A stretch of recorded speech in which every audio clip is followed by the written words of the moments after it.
Hey gang, welcome to Ozone Late Night. We're doing a special episode going back to the 90s to talk to one of the definitive, if not the definitive show of that era, which is Beverly Hills 90210. Come on down to the Peach Pit with me, my wife Samantha, and Brian Korfoth of Hat Hole Home Video as we discuss the highs, the lows, and the many accents of Brenda Walsh. It's going to be a fun time. Here we go.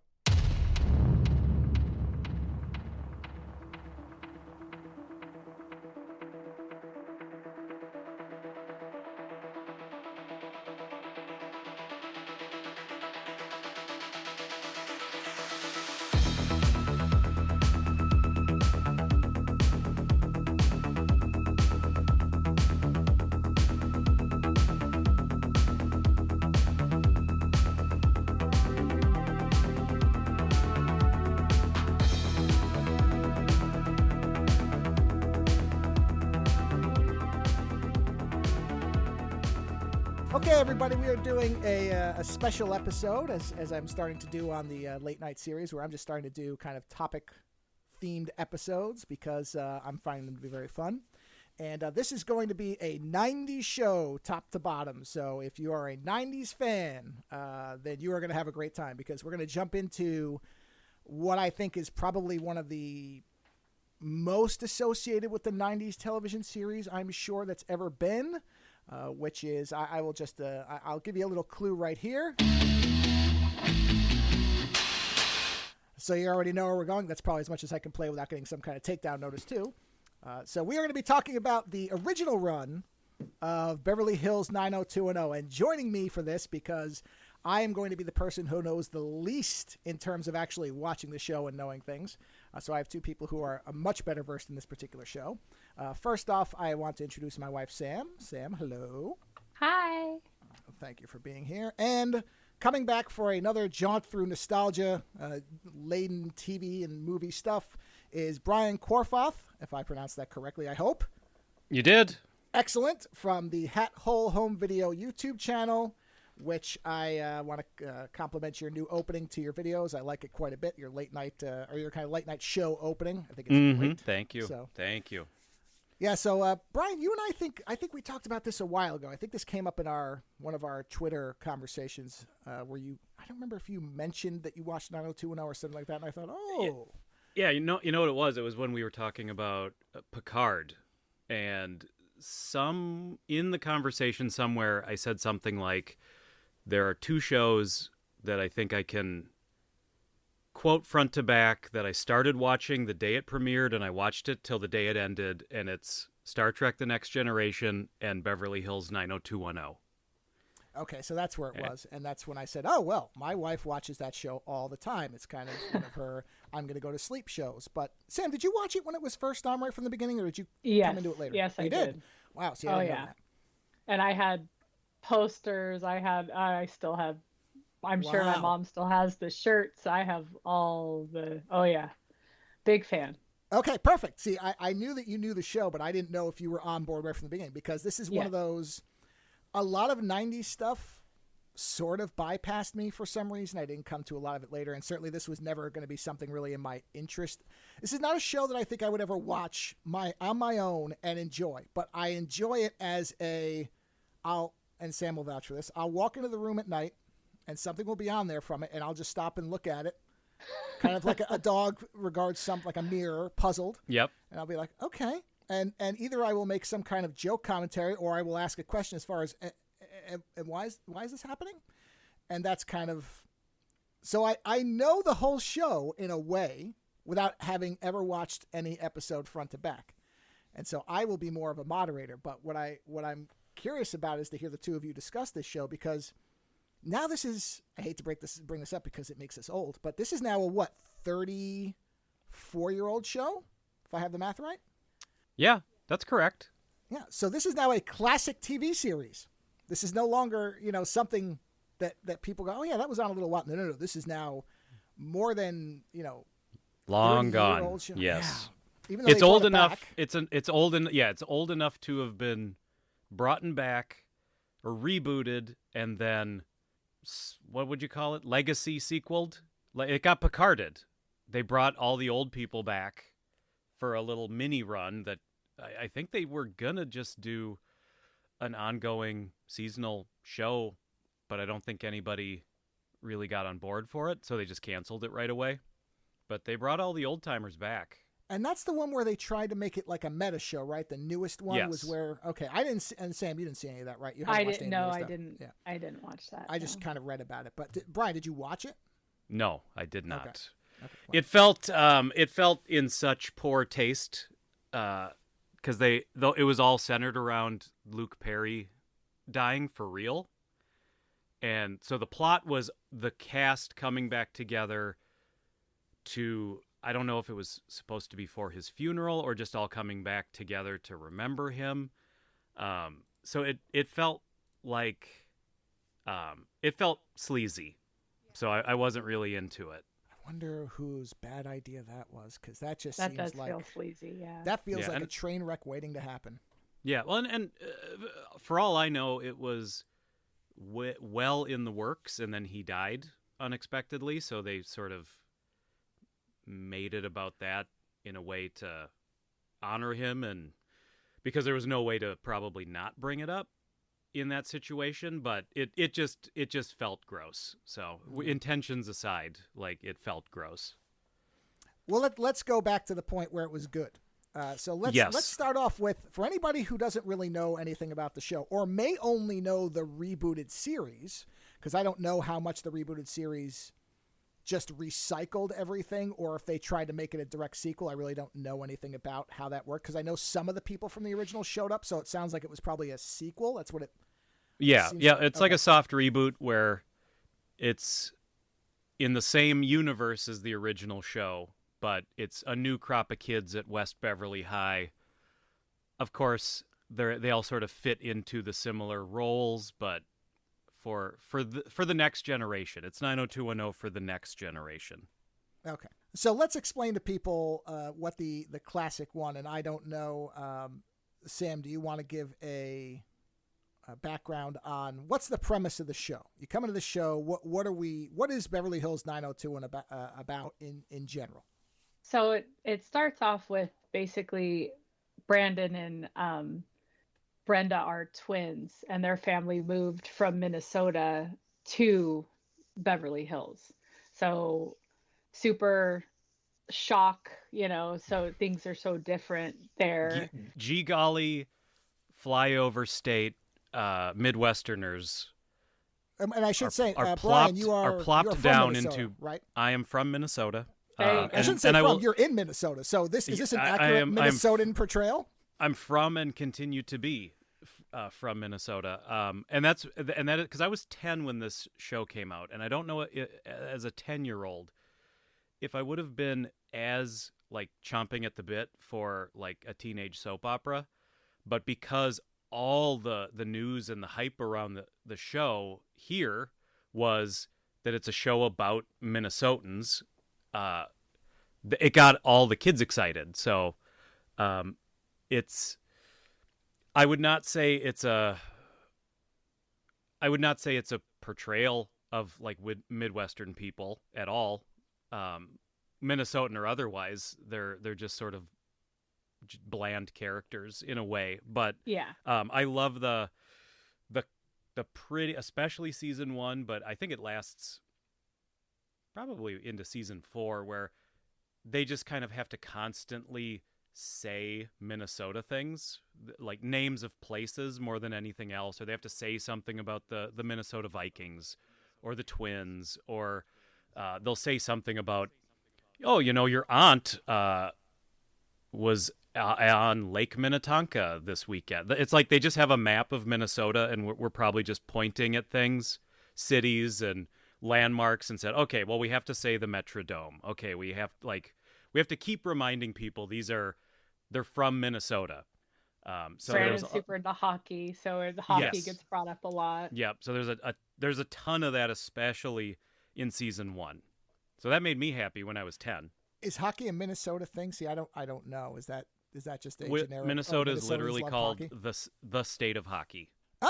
See, Yep. my Minnesota knowledge is like with the show is very minimal here. Actually, my wife might know more because one of her favorite groups of all time is from right there from Minnesota, isn't Atmosphere? Yeah, Minnesota? Atmosphere. Yeah.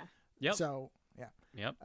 So even that puts her above me as far. This show is I am the dumbest one in here as far as any knowledge. So if you need little trivia bits to like aces up your sleeve to throw out every once in a while, the Hockey Hall of Fame is in Tower, Minnesota, which is also the coldest city in the continental United States. Really? Yes, and I have been there when it is at its coldest, and it is a nightmare. That sounds horrible. Yeah, my wife is not a fan of the cold. I love the cold, so I would probably tolerate it very well. But my wife would fall into a lot of little pieces, like a crystalline entity being shattered. So yeah, like the T-1000. Yes, exactly. Yes. Yep. Yes. Except she would not reform. That would be it because the cold. That'd be is it. Terrible. Bye. See you later. So Brenda and Brandon move out with their parents, continue Sam, and so it's culture shock. And who is the rest of our merry cast of people who are probably also Californians like the Walshes are, but we try to cover that up by pointing at a map. Yep. Yeah, so they kind of fall into, there's like a group, and then they kind of have their own little stereotypical, Steve, I guess, would be like the jock. Kind of. I mean, he wasn't super into sports, but he was, like he had that jock mentality. Yeah, big man on campus kind of guy. Yeah. Kelly and Donna. Kelly kind of, and I've talked to Joe about this. Kelly's easily like one of my favorite characters, but in the first season, she's definitely painted as like the stuck up rich bitch, like, slut, but then you learn a lot about her, and then she actually becomes like the most solid, dependable, like I don't know, I really like Kelly, but in the first season she really kind of, once you first start to see her, you're like, oh, I don't really like this girl at all. Well, she's also the first season too, and I'm sort of coming at, because I want to talk a lot about the first season, because I think for someone who's gonna get into the show, this is a show. It's not like with other shows where I say, well, you have to kind of get through season 1 or 2 and then the show gets really good. I think 90210 like hits the ground. It's just banger after banger, like the first 4 years. I think there's no fat on this show for like 4 years, where it's just the most fun show.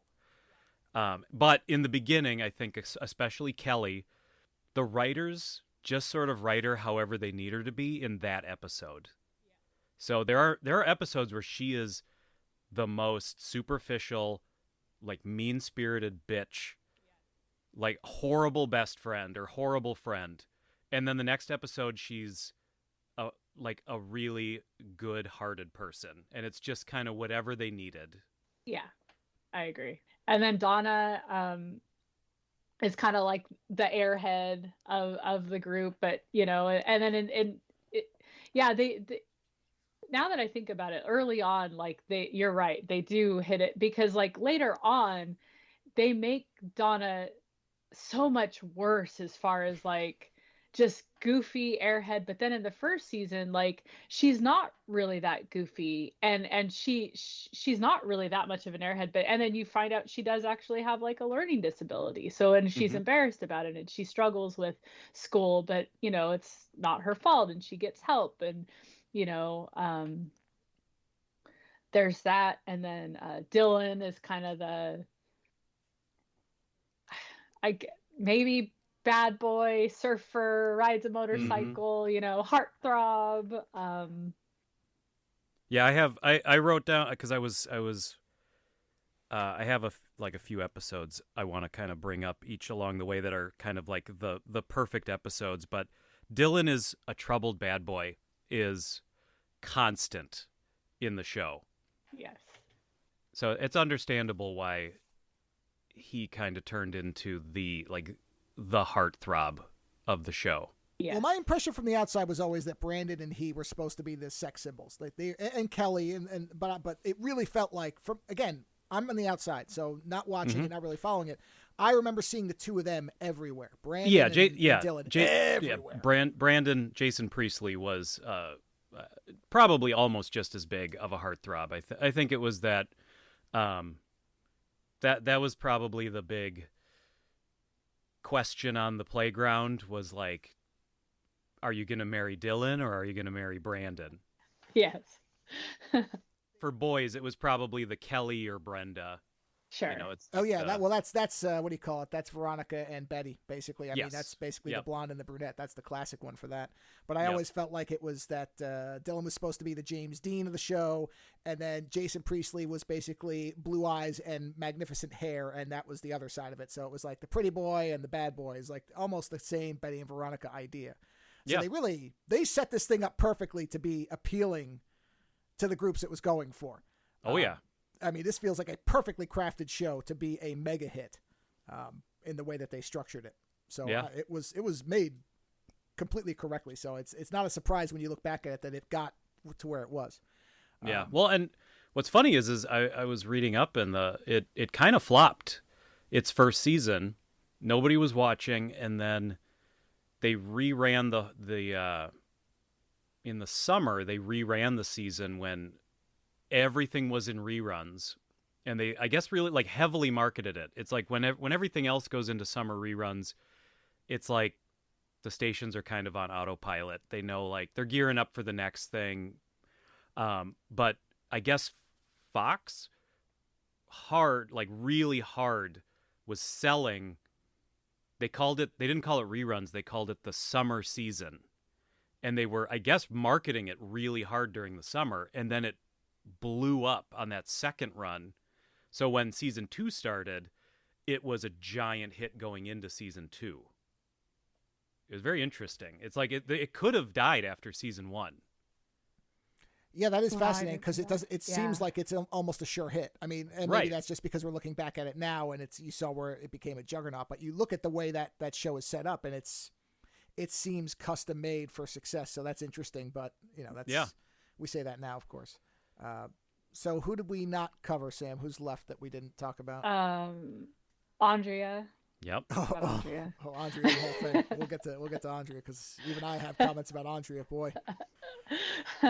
So Andrea is the just the nerd, I guess, of the group. You know, super into school and on the newspaper and very just super achiever. Yes. Did I forget anybody? What's David? David. I forgot about David.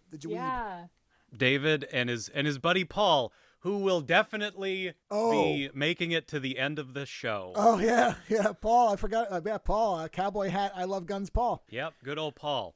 Paul, hey, let me show you a trick, Paul.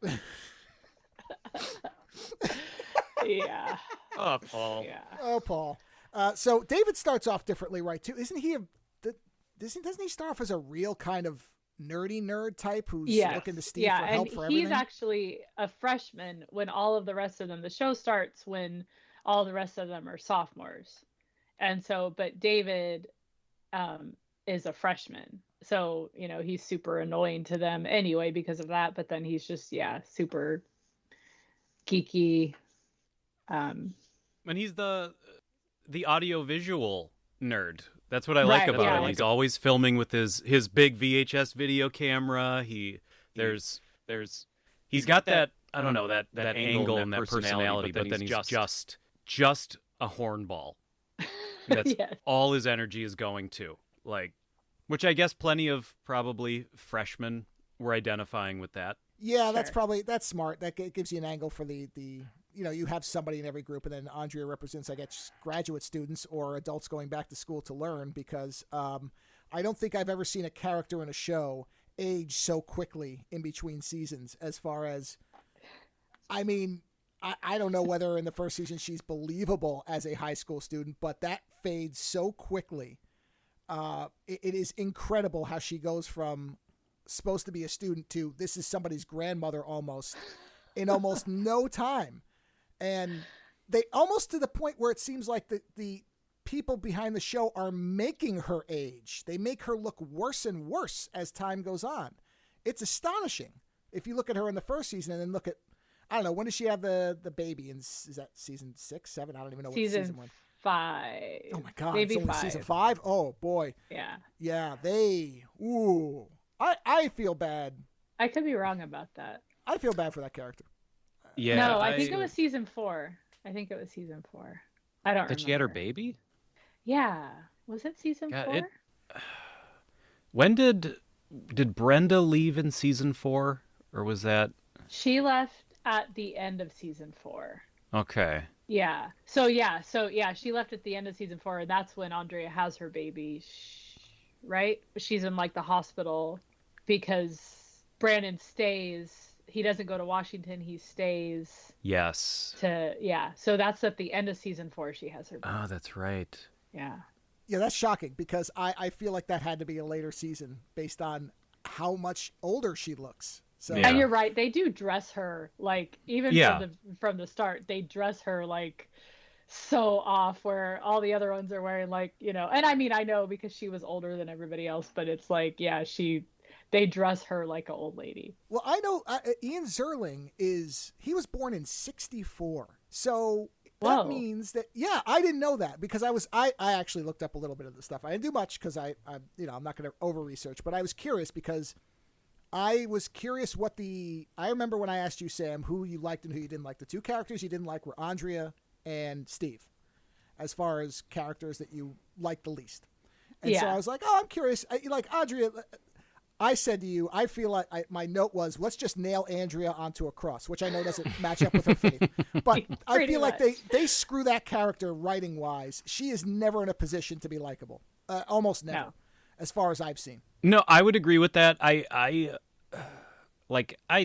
kind of have Andrea's back, at least in the early seasons, because I do appreciate like the Brandon Andrea friendship.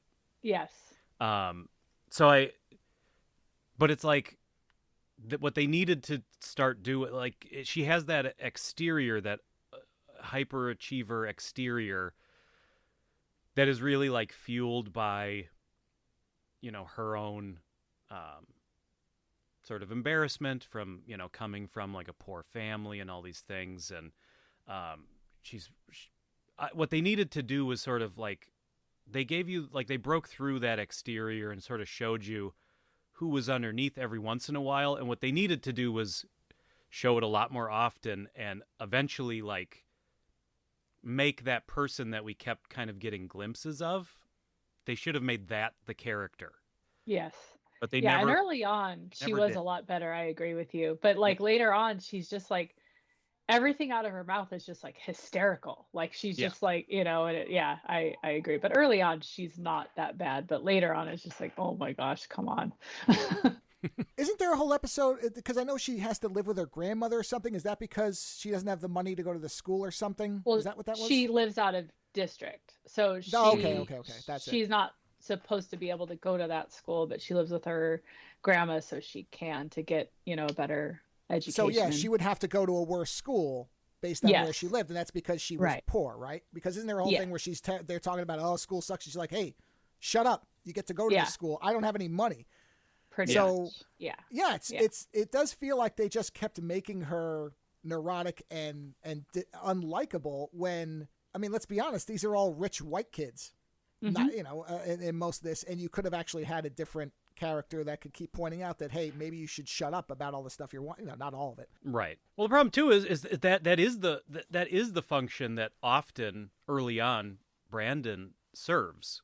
Like Brandon is, I would like, as much fun, especially coming back and watching the show, as much fun as watching Brandon is kind of a really awful person.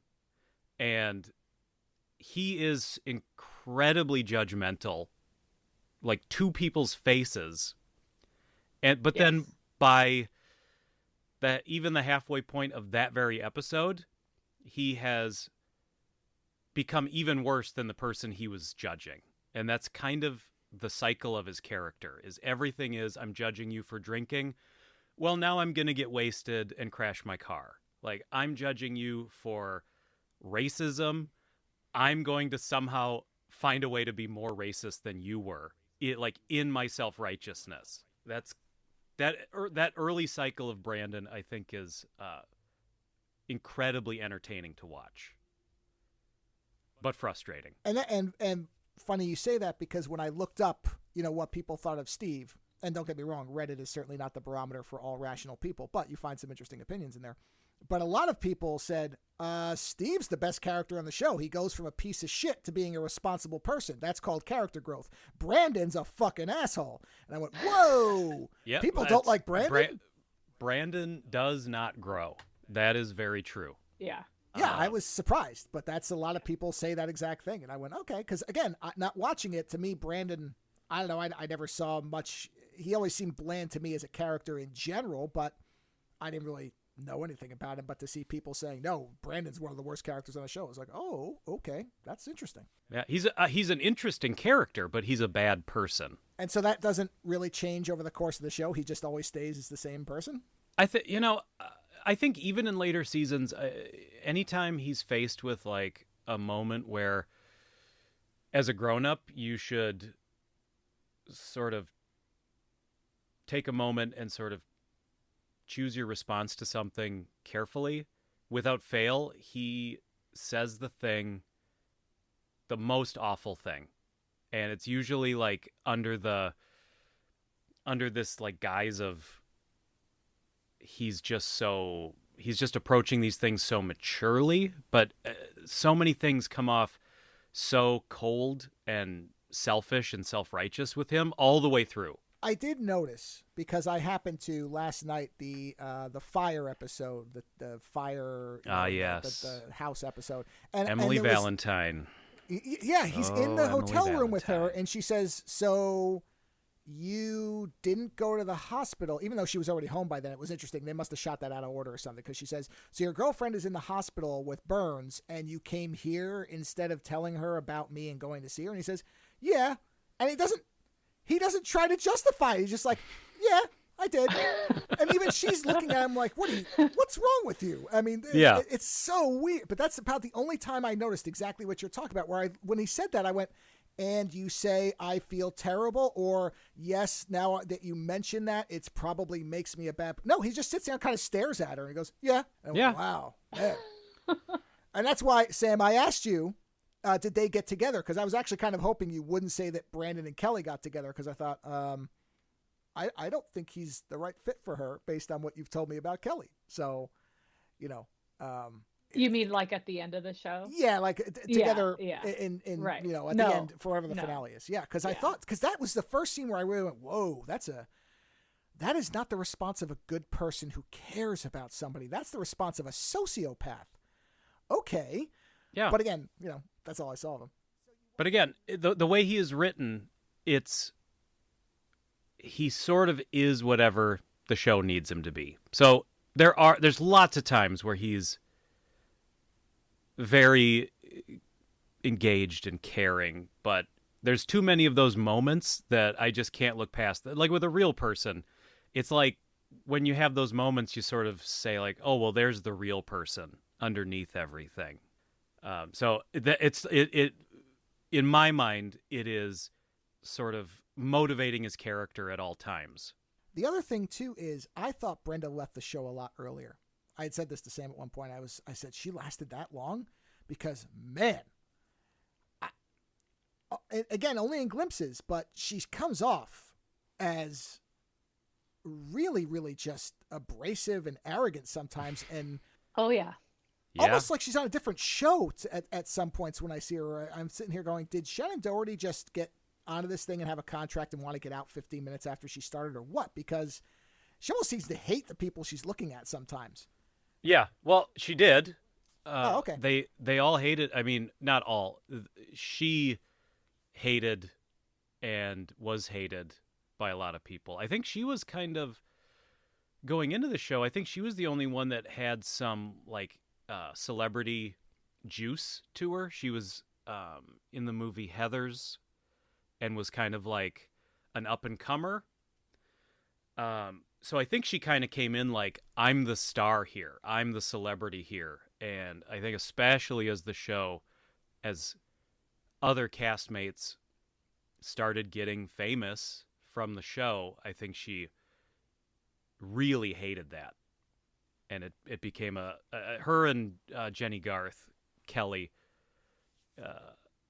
I guess were like on the edge of getting physical with each other on the set, like on a regular basis. Oh shit, I didn't know that. Yeah. Wow. So I saw some somewhat recent interview with Jenny Garth that said like it was really bad. Wow. Well, that makes sense based on some of the stuff that just came off the screen. Again, there's me not having any investment in the show or whatever, but just seeing the way, because sometimes when you watch a show, you don't see it as much, but looking at it, just going, okay, what are these people doing? And you could just kind of see this simmering thing in her face. Where Yes. It's like, oh, okay.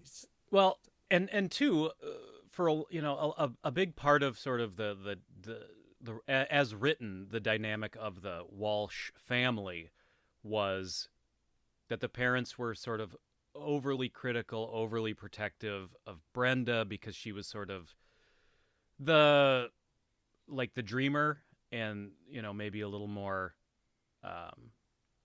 less dependable than Brandon. Brandon was kind of like the straight A good kid, straight as an arrow.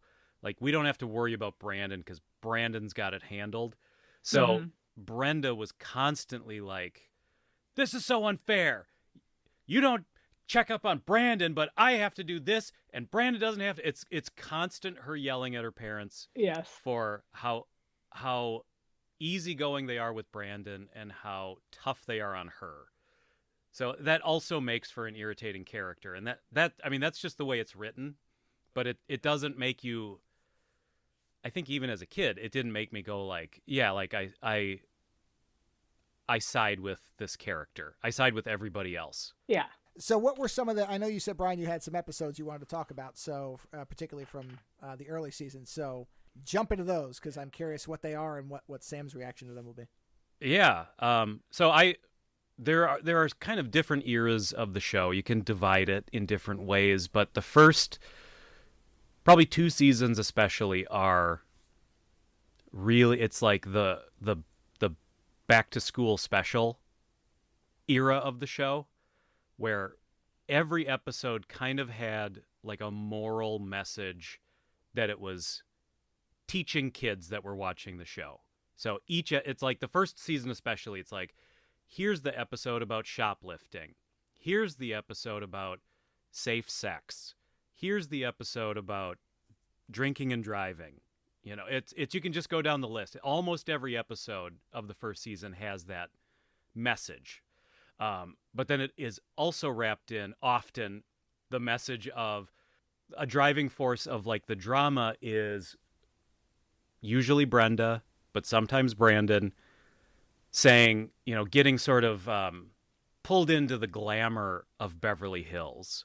And, they want to live the Beverly Hills life and they see the way their fellow students are living and everything seems so glamorous. And their parents are just boring Midwest parents. And, they get told, well, you can't go out partying on a Wednesday night. But Kelly's mom lets her party. And by the end of the episode, it will loop back around and it will be one of the Walsh kids saying to one of the Walsh parents, like, you were right. And so many episodes are written to be, hey, you know what? Just because it's glamorous doesn't mean they got it all figured out. And maybe us dumb Midwesterners, maybe we know a thing or two about life. And that's endless. That's so entertaining to me, that sticky sweet back to school kind of ending to everything. And I think probably the first best example of that is, well, hold on. It's an episode, when I looked it up on Amazon, it calls the episode 7. Amazon calls it Delusions of Glamour. But if you look up the episode list on Wikipedia, it calls it Perfect Mom. So I don't know which is correct at this point, but it's episode 7. It is also, I call it AKA Kelly's mom is a cokehead. Yes. Is that the one where she's at the I saw a little bit of that where she's losing it on stage. I actually saw a bit of this one, but only like 5 minutes. It's a great one. It's a great one. Yep. It's and it really the whole episode is Kelly's mom is so cool, and Kelly keeps saying like, well, you know, you don't know everything, like, it's not as cool as it seems. And then you see and this is another episode too where you start to feel for Kelly, because you see what goes on in Kelly's life behind the scenes when people aren't around, and her mother is like, she's caring for her mom because her mom is an addict who's goes through good phases and bad phases. And you really start again, it's one where they really write Kelly as like a very sympathetic character and like a more interesting, depthful character. But yeah, it becomes, we're gonna do the mom-daughter fashion show.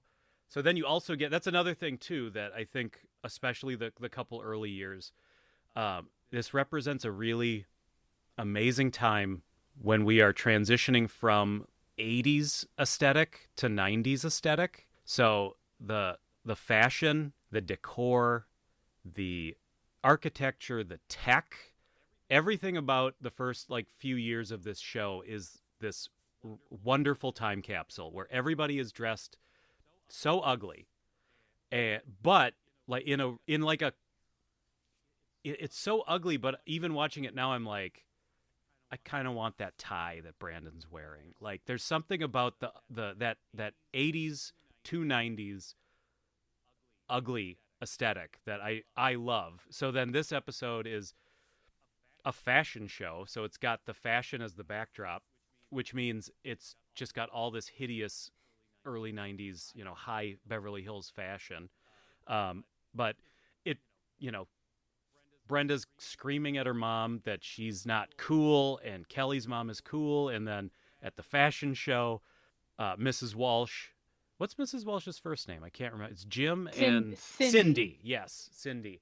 And then Brenda doesn't tell her mom. She's embarrassed of her mom, so she doesn't even want her to participate. Yes. And then Cindy is going to do mom-daughter fashion with Andrea at one point, because Andrea is embarrassed about, like, doesn't want her mom dragged into stuff, because she's like, it's one thing for me to lie about my address. I can't make my mom lie about my address and all this stuff. And so then it's like they're gonna do that. So there's all this like inner conflict and dynamic, and so much of it is like sitting on like who loves and respects Cindy and who takes Cindy for granted. And Cindy walks in on Kelly's mom doing cocaine at the fashion show, and then Kelly's mom has a spectacular implosion on stage, where she just makes a complete fool of herself in front of everybody. And the show ends with Kelly, I can't remember if Kelly like tells Cindy what a great mom she is, but I know Kelly tells Brenda like, you don't understand how great of a mom you have. Yeah. And so it wraps itself up in that bow that many episodes do, but it's like a perfect distillation of what those great early episodes are. Yeah, that's a great one. I like that one a lot. And that's I think kind of the hints of things to come, because once you get out of the back to school special years, or after school special years rather, you get into maybe the middle seasons, which are sort of like the soap opera in sort of the most dramatic way something can be a soap opera. You get into that middle ground of like, everybody has a drug problem at some point. That's when it's like everybody's in an abusive relationship at one point. It's like it all starts becoming, and it's not something that wraps up in that episode. Like season 1 would have somebody, have a drug problem, but basically it would be resolved at the end of the episode. Like it just needed to teach you that lesson in that 40 minutes. Right. The later seasons, they introduce like these issues that will run for the whole season or for multiple seasons. So this was like putting their toe in the water of that kind of drama. So it's one that I always think of whenever people like bring up the show. It's that my mind goes to Kelly's mom as a cokehead. Yes, that's a great one. Sam, that's what you were saying too, is that the show is more of a soap opera type of thing where, because I had said, oh, think of good episodes, bad episodes. And you said, well, you don't really look at it that way. It's more Well, of a, yeah, my brain doesn't, because I just kind of think of it as just one long run. And that, yeah, my brain can't really look at it as like specific episodes like that. It just feels like one long Yeah. Well, soap opera to where it's all these events in these characters' lives. Like you remember all the events. right, and like people come and go and in and out, and then things change. But it's like, yeah, my brain kind of sees it as just one long string, and then you have these, 4 or 5 constant, people. But yeah, it's just like one long running soap opera. Yeah. No, that's fair. so, okay, so Kelly gets shot. She's in a cult. She's Yep. Okay, I don't know if she was raped or just sexually assaulted. Yes, They are different she was, things. So, no, okay, raped. she was raped. Yeah. What is she ever an addict? She on AIDS? Yes. Yes. of Oh, course, I guess yes. that's- Oh all yeah. right. Oh, Well, yes. I Yeah. sort of assumed, but I don't want to assume that they did everything to her. But she does seem Yes. to be the most persecuted of all characters. Is there anything yeah. else that happened? I mean, she's got a terrible mom or a train wreck of a mom. Burned, caught in a house fire. Caught in a fire. Like you Oh. said. Yeah. Oh, the fire episode. Oh boy. Oh, the fire Yeah, episode. that's. I'm Did trying you to mention think. the cult? Yes. Okay. Yeah. I did Yep, mention. he did say cult. Yeah. She doesn't. My one of my favorite moments of all time in the show is, this is unrelated, but I was just trying to think of if anything similar happened to Kelly, but when Ray throws Donna down the stairs. Oh is yeah. one of my. Yes. It is one of my favorite 5 seconds in all of television. Yes. And I feel bad for saying that, but it was filmed so clumsily Yes. that it is incredibly funny. It is. And her go, and I mean, and she's not a great actress, so it's a very dramatic scene, and she's Yeah. like, "Why are you so mad?" Well, in fairness, when half of your body's been replaced with pig parts, it becomes difficult to emote. So let's keep in mind. You're he's right. not- I'm he's an act for the plastic. problem. Yeah, it's really you're being very unfair to somebody who's trying to make things that are not human parts move correctly. So there is that.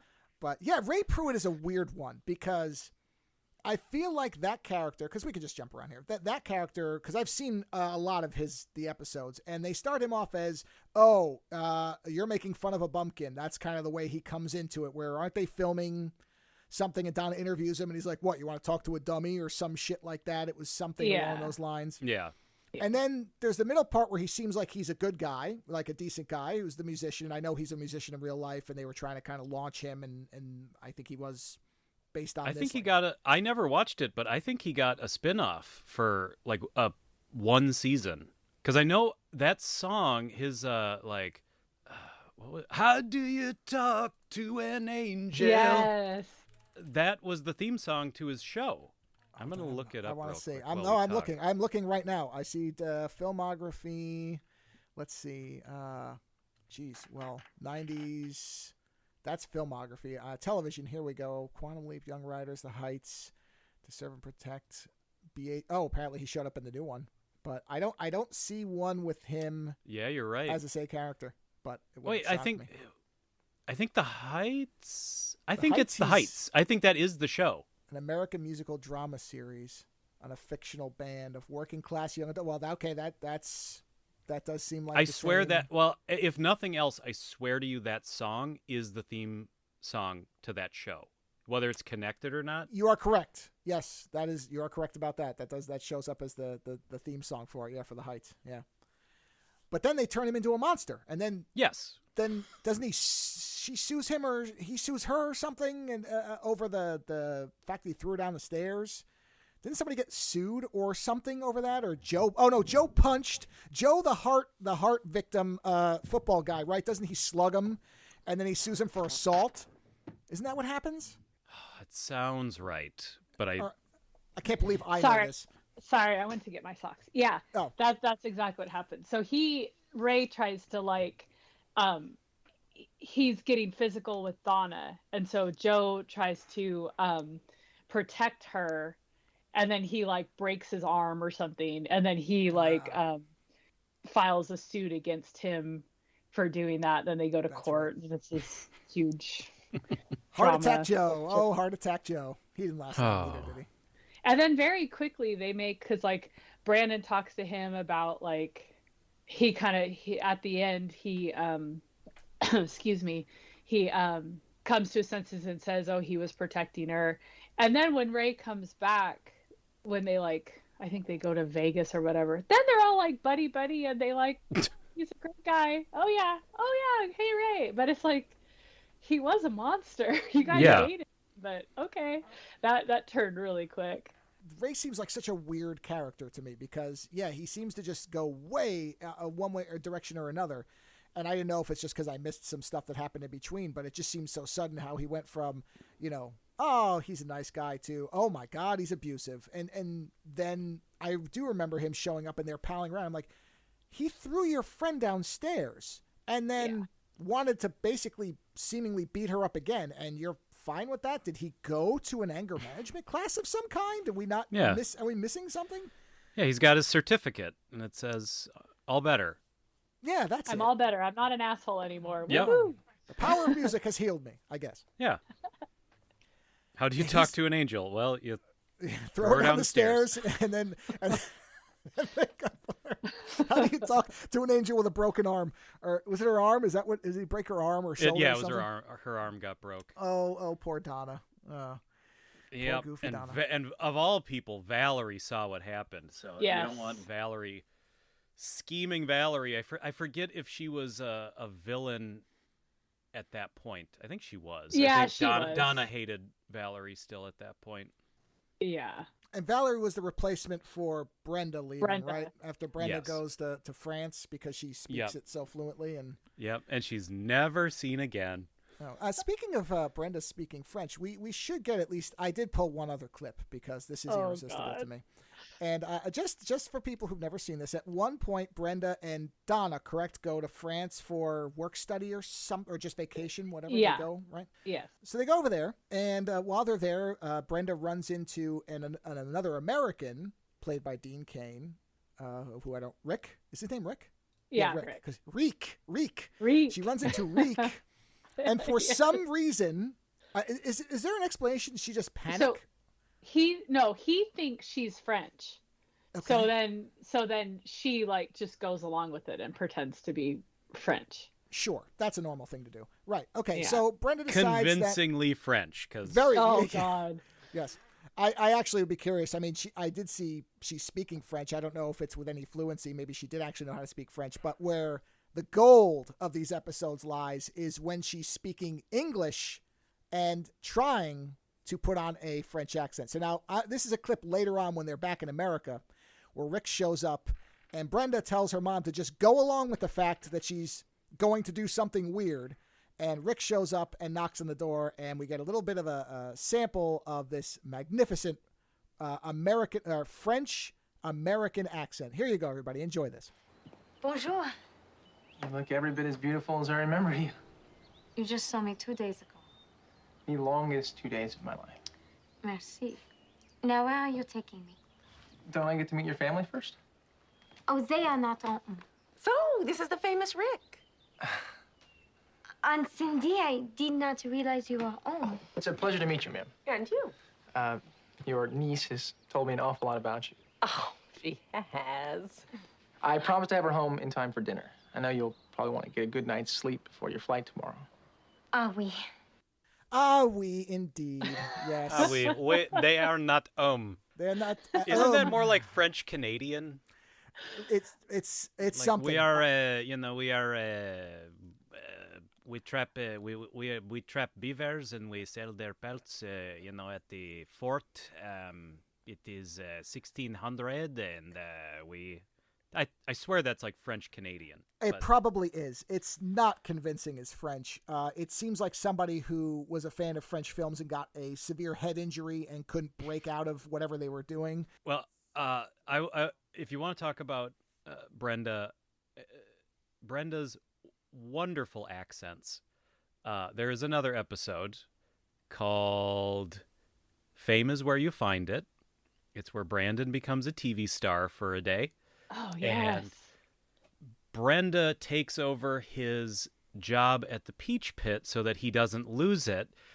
And you find out she's been obsessed with acting since she was a little kid. And she starts telling Donna and Kelly about how much she wanted to be an actress.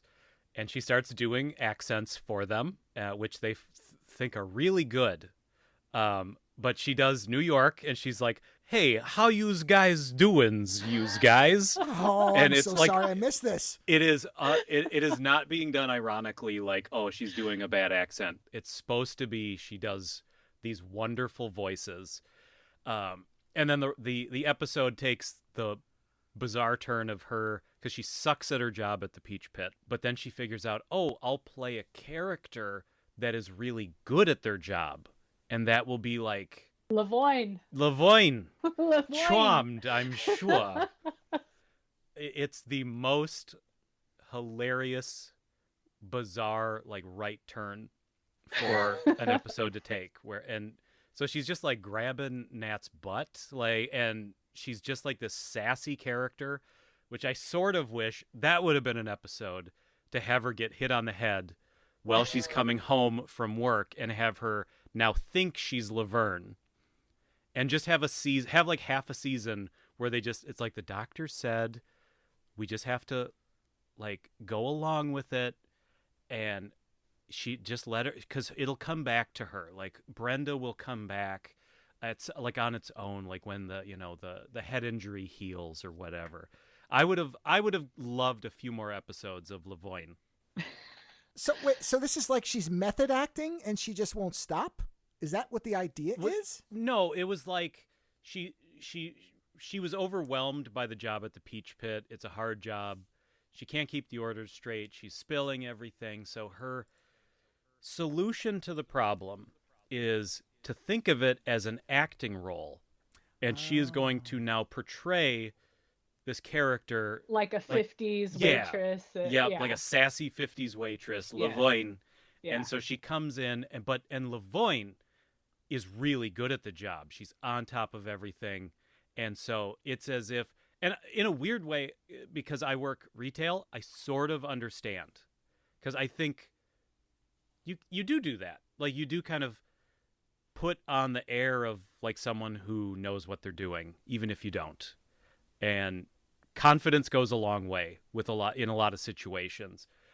So I sort of, in a weird way, agree with like the premise of like, oh, I'm gonna go into it as if I know what I'm doing, and like the results will follow the behaviors, kind of a thing. But it's so outlandishly cartoony that she comes in as this wacky character. It's a ton of fun.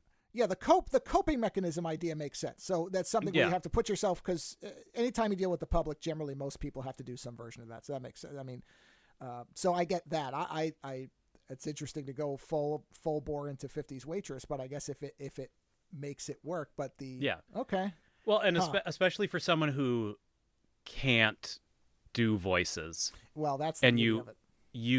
you make the fact that she is supposed to do voices the centerpiece of the episode. And it's either Brent or Shannon Doherty thought she was good and was like, hey, write an episode where I do a bunch of voices because I do really good voices. Or someone on the show was like, oh my God, she does all these awful accents. Like, let's write an episode where she does a bunch of them so we can laugh. It's one or the other. Is this a later season one for her? Or is it was in on? season 1. It was getting a little later. It Episode was 16. Yes. Yeah. So yeah, it's getting towards the end. So if people on the show were could have already been kind of like not getting along. Now that's what it feels like, is that somebody said, hey, you know what? We want to make this woman look stupid. So let's have her, because when was the French stuff? Was that before or after that episode? The French would have been after. Oh, yeah, wow. after. So they had her go back to the well. Yeah, they must not have liked her very much, because the French thing is how many episodes where she's doing that accent? 3 or 2? It's at least 2, because it's the one where she's there. And They're then she in comes France home. for a couple episodes, I think, like at the start of the... And she's doing that from the first time she meets Rick right away, right? Within the first episode in France, or does she not meet him until after they're already there? She might meet him at the second one. Okay. I don't But they made this train wreck of an accent go for at least 2 episodes, which can only be malicious because, yeah, either, like you said, she insisted on it and nobody was going to tell her no, even though they knew that this could not possibly sound good, and then had her do it again in a French accent where somehow that makes Rick seem like the dumbest guy on the planet, because if you really thought that was a French accent, gee whiz, I'm not sure that you're brain enough material to ever be a long-term boyfriend, because that's astonishing. Yeah. Almost as bad as Noah's acting later, which I know is one of my wife's favorite performers of all time. Especially, what is your favorite scene with Noah, Sam? Oh, when his dad, he walks in on his dad shooting himself, and then he just like stands in the doorway and then has this look on his face like confused but just, oh god, it's terrible. It's terrible. His dad is played by Leland Palmer. What the hell is his name? Ray Wise. Ray Wise, yeah. And it's his facial expressions are fantastic if you like really bad. If you like dead acting. Oh my god. Did Ray Wise see the person that he had to act with as his son and say, "Please make me shoot myself. I got to get off this show." Do you know I've acted with Kyle MacLachlan, and this is what you're putting me with? I'm sorry, I can't do this anymore. I was on Twin Peaks, God damn it. By the way, Really something bad. I did not realize till a couple of nights ago is that there is a Starship Troopers basically mini reunion in 90210, because I wasn't aware. I knew that the Casper Van Dien, if that's how the last name's pronounced, and Dina Meyer were on the show. I did not know that Denise Richards was, and I said, "Oh, please tell me that Neil Patrick Harris was on the show at some point," but I don't think he ever was, because then you have the total. You already have the main characters of Starship Troopers in this show, which I don't know what the timing. I'm actually really curious. I should have looked this up. I think Starship Troopers was 97, so it would have been. Yeah, it would have been getting a little deeper. Yeah, 97, and I don't know when Casper Van Dien was on this show, because Dina Mayer's character, let's see. He was on season 4. Is that Griffinstone? That's the Griff. guy. Yeah. Okay, so that was season 4, I think. So then so that was pre-Starship Troopers. Okay, or no, season 5, excuse me. Season 5. Still, that would have been, if 97, if it started in 90, season 5 would have been 95, 96, so it would have been right before Starship Troopers. But there's that to me was just a bit of trivia for me, where I thought, because Sam, you haven't seen Starship Troopers, right? No. Yeah. So Ooh, I just missing out. I don't know whether that would be my wife's cup of tea. I would be happy to watch it, but my wife's taste and mine sometimes diverge in movies, and there's a lot of gore in that it one. does have that's kind of same angle in the beginning. It's almost like a movie that starts as 90210, and like it's 90210 goes to war. That's true. Because it does start as like that. a high school soap opera. It does. And then they enlist. You're correct. Actually, it is basically 90210 with giant gore bugs that melt people, and Doogie Howser as a Nazi.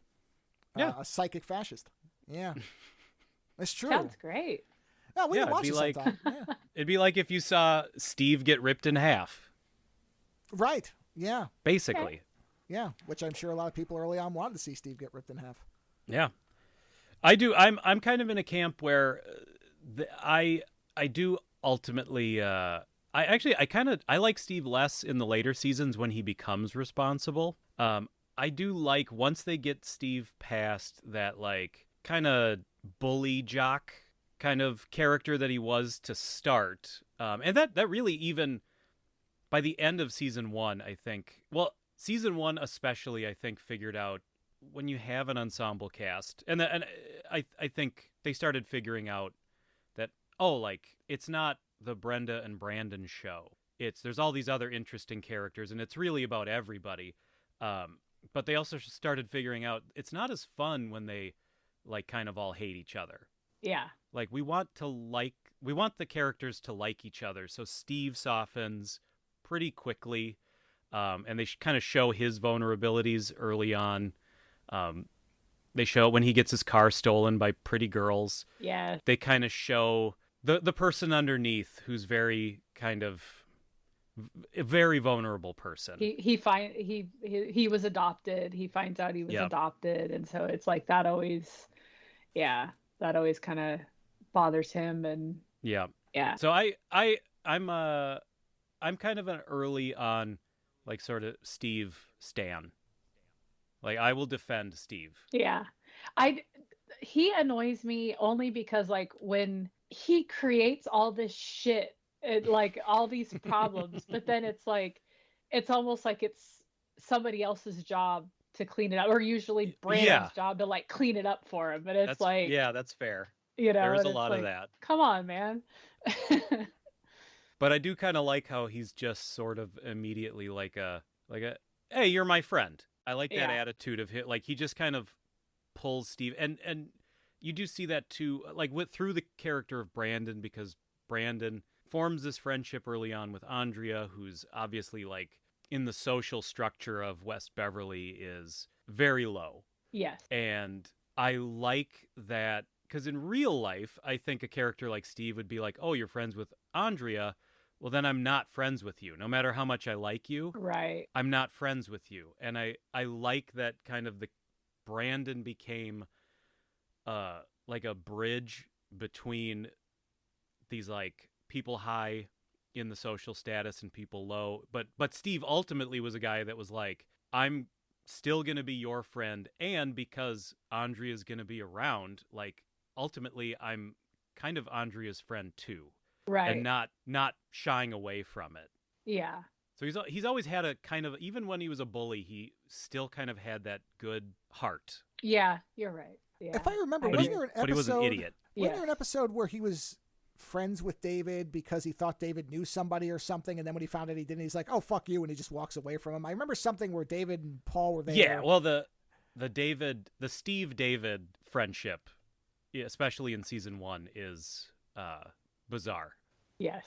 Because it's constant. I mean, they're in a weird, like, David's a puppy dog, and, like, David wants to, like, be a part of the popular crowd, but he's also so pushy about it. He's constantly throwing his best friend, like, to the curb at the drop of a hat. If any of the popular kids give him, like, a sniff of, like, he's included in something, like, he's such a bad friend. Right. But so it's like, I don't, in the Steve David, like, tug of war, where Steve is also kind of often finding reasons to use David for things. Kelly too, like, will be nice to him only when she needs something out of him. But it's like they're all kind of coming at it so selfishly that I don't end up, like, kind of taking a side, because I don't really feel bad for any of them when they're using each other or pestering each other, because it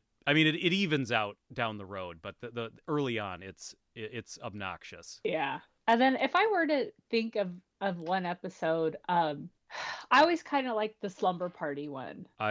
It's on my list, slumber party. Yeah, and that's kind of when the girls, because even, you know, Andrea was like an outcast to them. Even with the girls, they didn't really include her.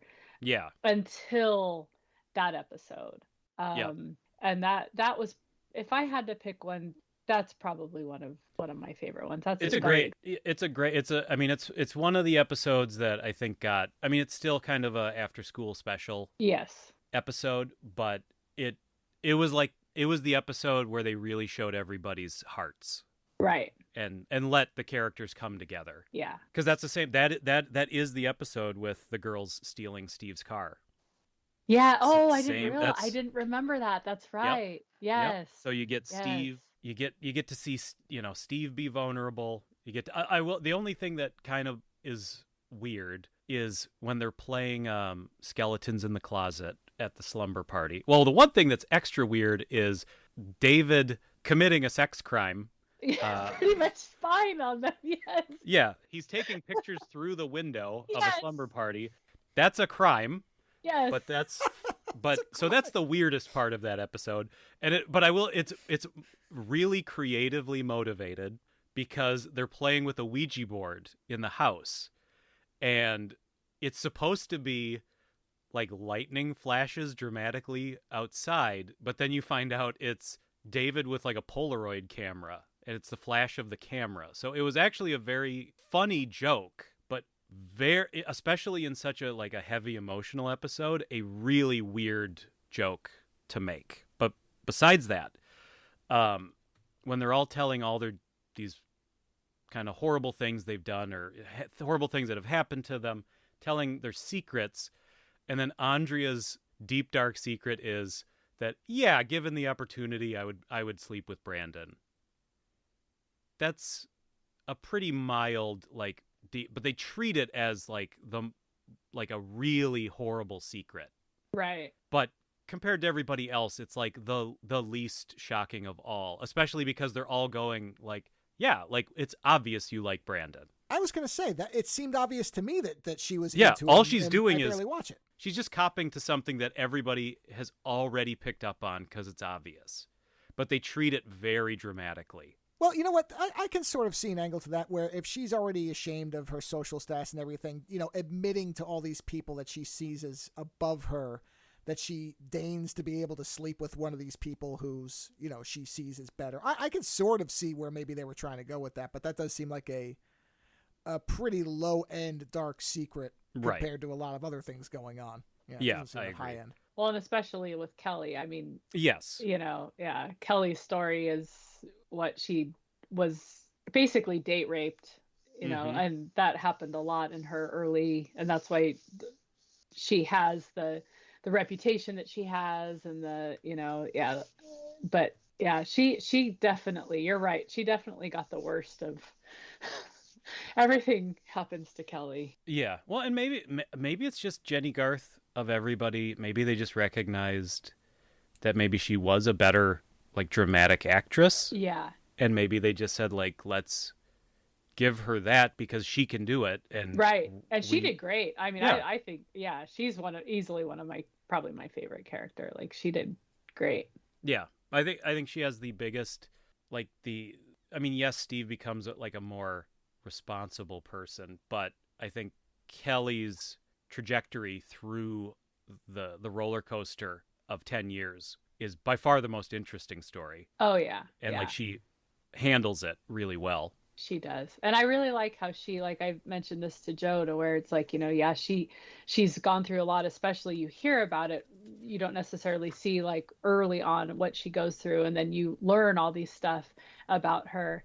But then like, if anybody else is in trouble, like, you know, I'm thinking of when Andrea finds out she's pregnant, she's like, okay, what do you need? Do you need money? Do you need this? Like, she's like, you know, she's in the hospital. She's like, can I wash your hair? Can I do this? Like, she wouldn't be, to just look at a picture of the cast, you wouldn't pick her out and go, oh, that's the solid down for you. Yeah.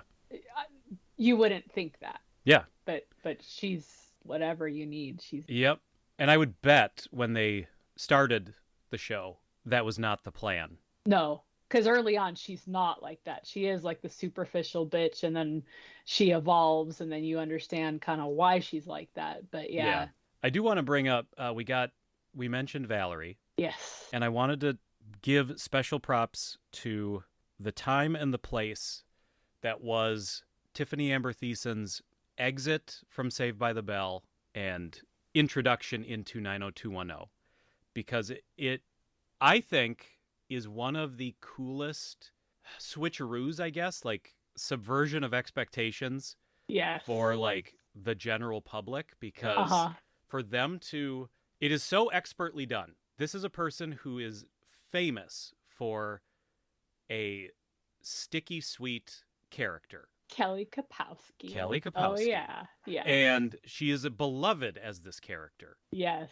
And they bring Valerie in, and they present her as it's Kelly Kapowski 2.0. It's like, don't worry, guys.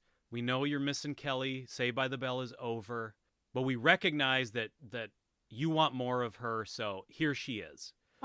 And they fully, unironically present her as this good girl coming in, and then at the end of the episode, they reveal that nope, she is a secret villain.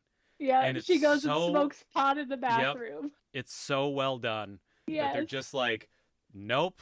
She's like, yeah, my cousins are lame, and I'm gonna have to smoke pot like next to the window because Yes. like it's so good.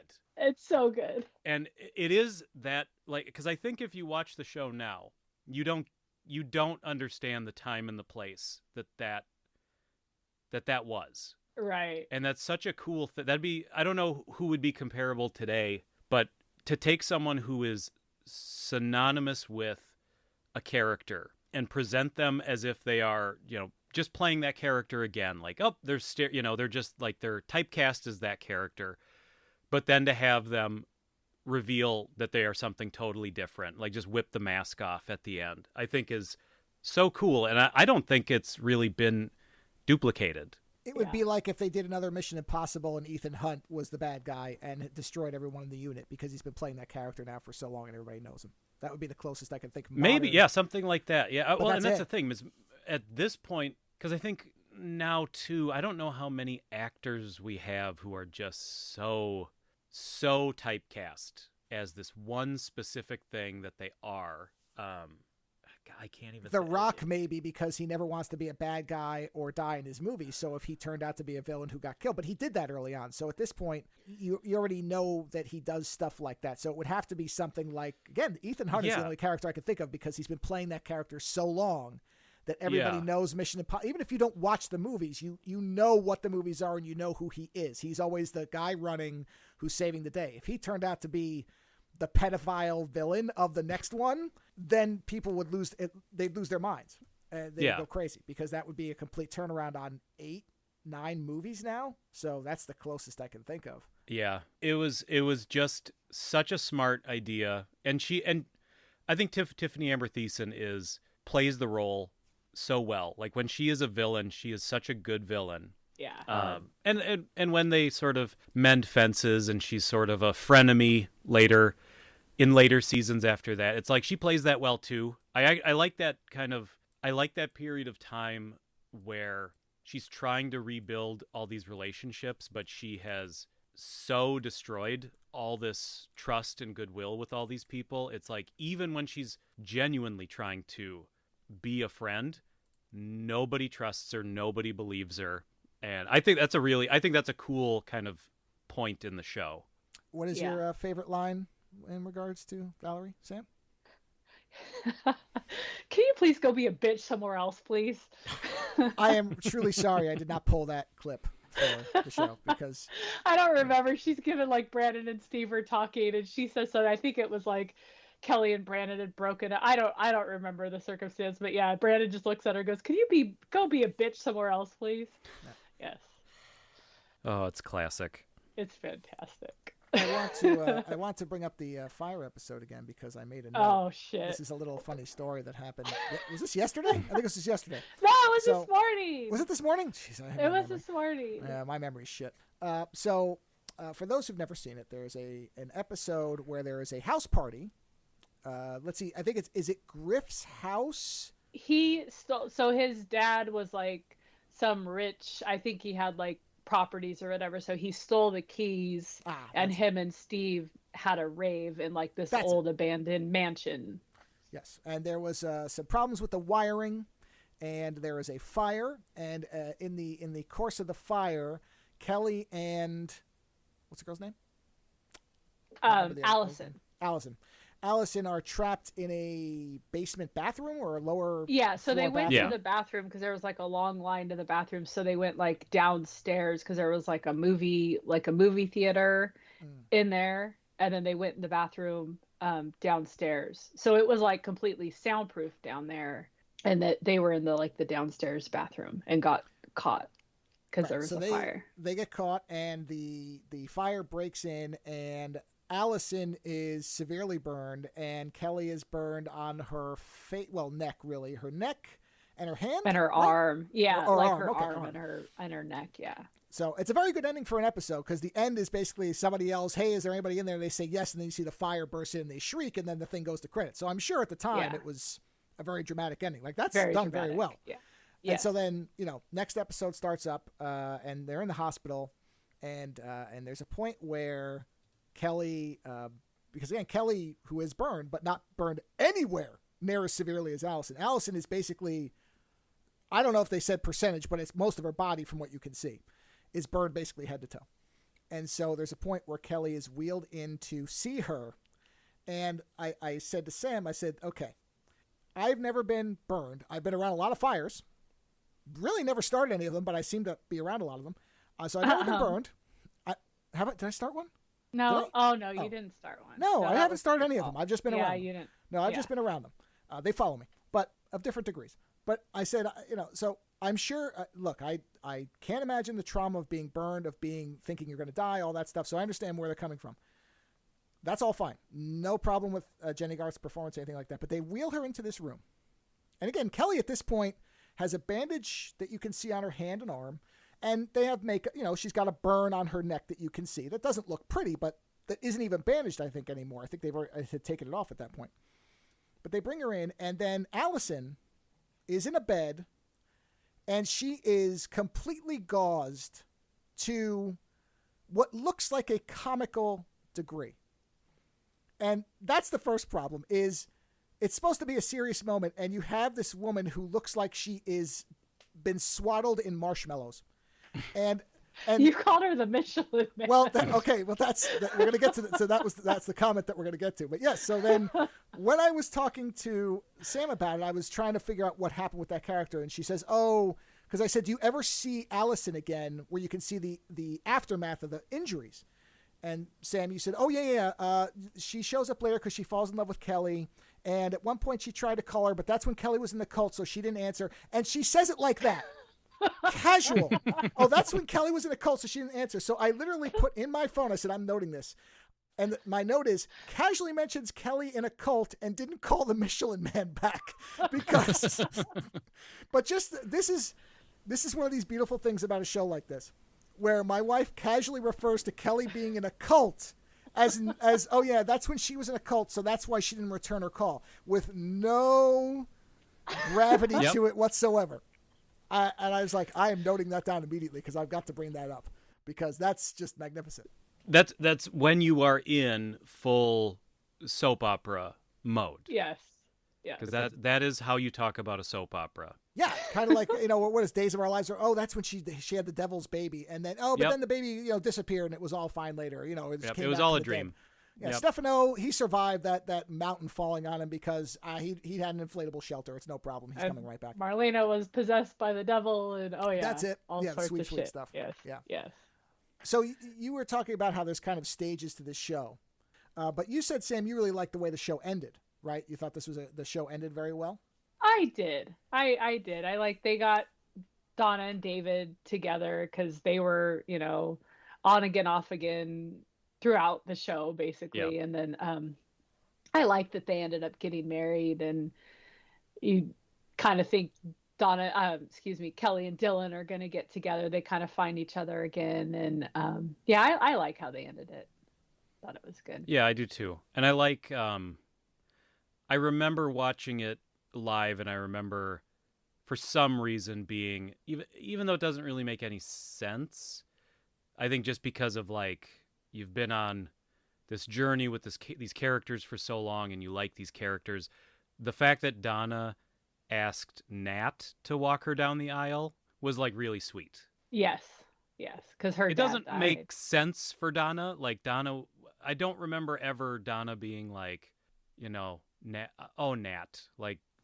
Other characters had relationships with Nat. I don't remember Donna ever really having much of a relationship with Nat, but just as to pull everybody in at the end was real. That, I liked that a lot. Yeah, that was good. Yeah, that feels more like that the people behind the show said, we want to have this actor have this. Yeah, Nat needs to be there. How do we do that? He needs to be important too. Yeah, and it does make sense because Donna's father's dead. So yeah, there is that. Yes, yeah, she had to have somebody. Yeah. Right. Donna only lost her father once, unlike Dylan, whose father died twice. But right, only twice? Did he die more than twice, or was it just the 2 times, the fake one and the real one? Right, it's just 2 times. Yes, right. Yeah. Yeah. The boat exploding and the car exploding, if I remember right. Was the The- first one the car house? car exploding. Yeah, the car, because Dylan was on the boat and he watched the car explode, and the dad Oh, that's to what. be Okay, the dad was supposed to be in the car. there we go. Yeah. And then you find out later. Witness protection, is that what that was with FBI or something? Why is the dad still alive? Yeah. So he was early on, he was painted to be like this, kind of maybe in the mob or tied with bad people, high finance bullshit. And then you learn after he dies that because he went to jail for a while, and then you learn that he was actually working with the FBI to turn against people, and then that's why they killed him. But then, yeah, he went off because you have to have something with Dylan later on, and then it turned out he was like living in Arizona, and he was in like witness protection. And So was the guy who killed his father the same guy who Dylan falls in love with the daughter? And then yes, she dies. Yes. Okay. yes, yeah. And, He okay. basically puts a hit out on Dylan, but then she was driving the car, so then he basically has his daughter killed. And is that Yep. wait? But that's not the same. Is that the same guy who takes him up in the tram? With the No. the duck? Okay. No. Because that's Yeah. another of my wife's That's one favorite of scenes. Joe's favorite to when, like, Yeah. they're up in When the he's- tram in yeah. Palm Springs, and the camera goes to Dylan, and he has just duct tape over his mouth, and then he's like shaking his head, like, oh, it's so He looks funny. like fucking Beaker. He's like, really it's just the most ridiculous thing. It's so silly. Yeah, Yes. that's a great, because he's got the round sunglasses. It's just the whole. Yes. Yeah. Whoever put that shot together had to have a comedy background because it's beautiful. It's like a Mel Brooks thing at that point where it's like, okay, the guy can't talk and he's, it's just ridiculous looking. It's fantastic. Other episodes, Brian. Yes. Well, I'll briefly bring it because we're talking about because it's a great Dylan. I think the first episode where you kind of get Dylan's relationship with his dad. It's the first episode you see Dylan's dad. It's called "Isn't It Romantic?" Episode 10, season 1. Which I call AKA Surprise AIDS, because the episode has a great AIDS ending that we'll get to. But it's Brenda and Dylan are starting to circle each other. But Mr. Walsh knows about Dylan's dad and knows he's,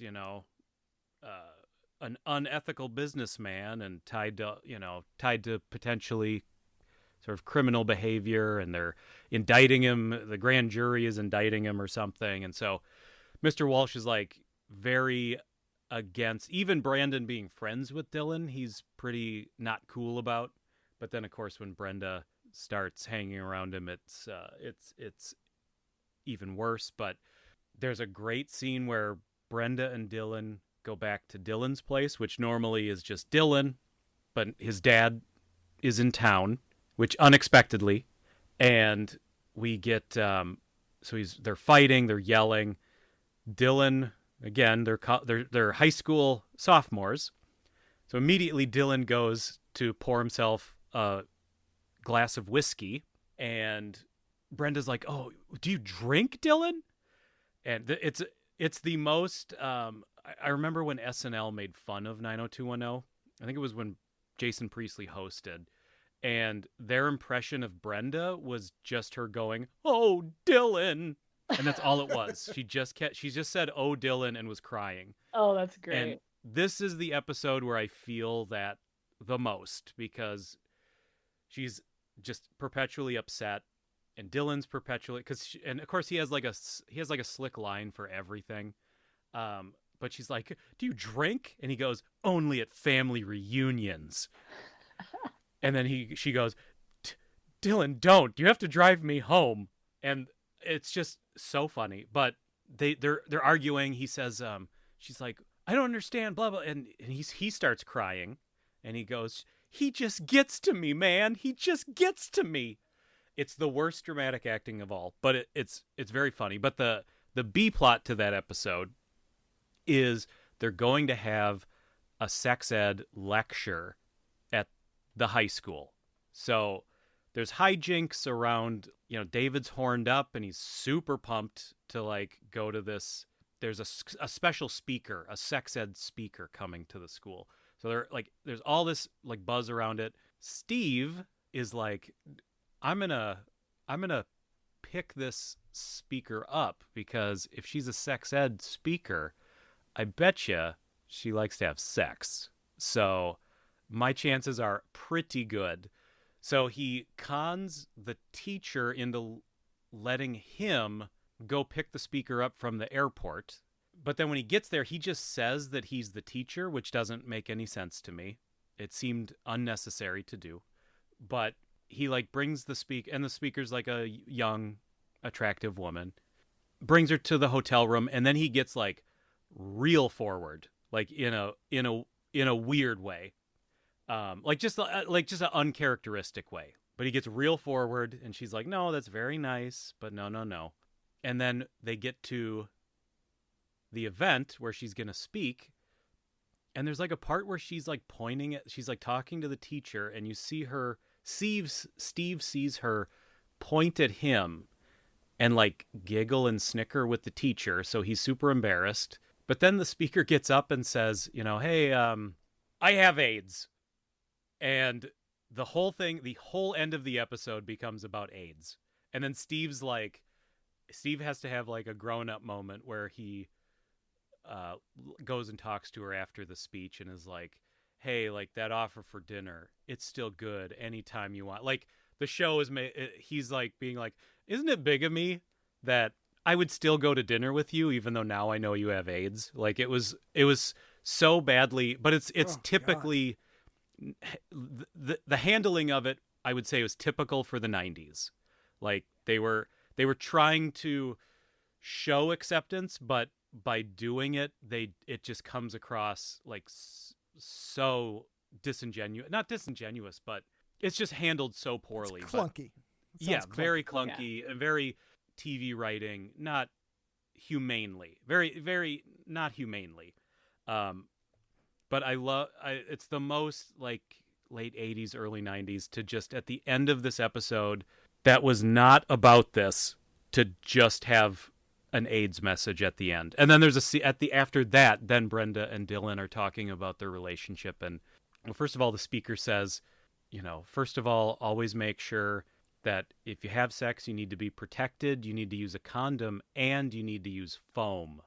And that brought a lot of 90s memories back to all the contraceptive that they were really pushing back then. I'm like, I forgot about like contraceptive foam. You don't hear about that much anymore. Well, but not just that. I mean, AIDS in general now is seen completely differently than when we were young. I mean, that was... Well, it's true. You were terrified. I mean, you were terrified. It was a death, like the specter of death with the scythe was everywhere. Like, have sex, and the fucking blade might come down in your neck, man. Watch out. That's how it was. And I mean, probably still in 1990, but it was a death sentence. Yeah. At that, like you weren't gonna have like now it is manageable. They treat it like a chronic illness that you have. Yeah.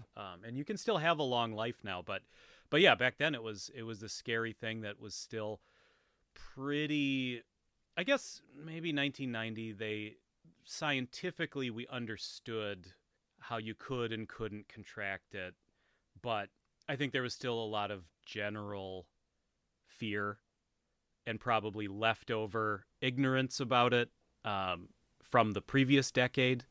But shoving that in at the end of the episode blew my mind. It was such a right turn from all this soap opera stuff. It's a classic it's a classic season 1 episode. You get Dylan being Dylan. It really cements that like Dylan James Dean kind of quality to him. It's really where like the rebel bad boy, but he's so mixed up. But he loves you. Like, I love you so much, but like my head's just all screwed up all the time. Like, it's that Dylan. Yeah, and then she like runs best. out of the hotel, and like he runs after her. And then he like kind of puts his hands on her a little bit, but not like he just tries to stop her. But then like, doesn't he like pick up a planter and slam it to the ground and like breaks the planter? And she's basically like help me understand. And then he picks up a potted plant and smashes it on the ground. Smashes it to the ground. And she just instantly sprints away. It cuts to her instantly sprinting down the road after he does that. Yes. And then he catches back up to her, and they start kissing. Yeah. Of course they do. Yep. Yeah. And by the way, a great one. I looked up 96 is when basically the suppression cocktail became available. So this is clearly pre that. So before that, it was the treatment which they were giving people was highly toxic. And this is when they figured out how they could suppress the replication was 96. So this is definitely still in the era, because this would have been written, of course, before, early 1990 or before, depending on when the show was being produced or where they were. So this was definitely at a point where, you don't want this thing. You might be able to treat it, but it is not going to be a fun experience if you even survive it. So that makes complete sense as the way it's presented. And then I guess real quick, for there is this other quality to especially the first couple seasons, which is a show that is about high schoolers, that is being written by probably 40-year-olds.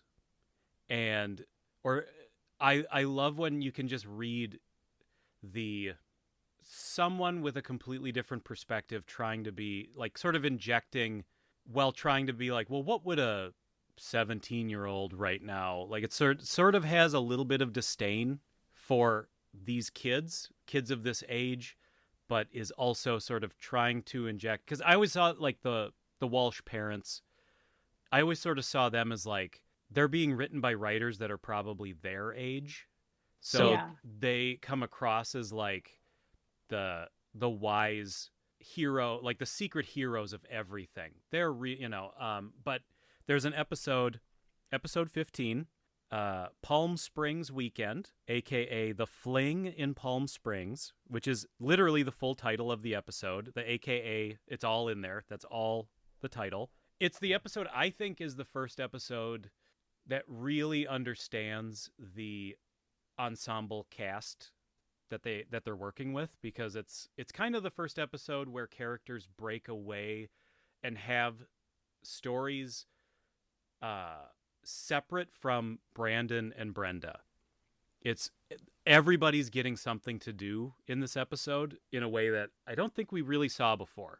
But it's also an episode. So basically it's spring break.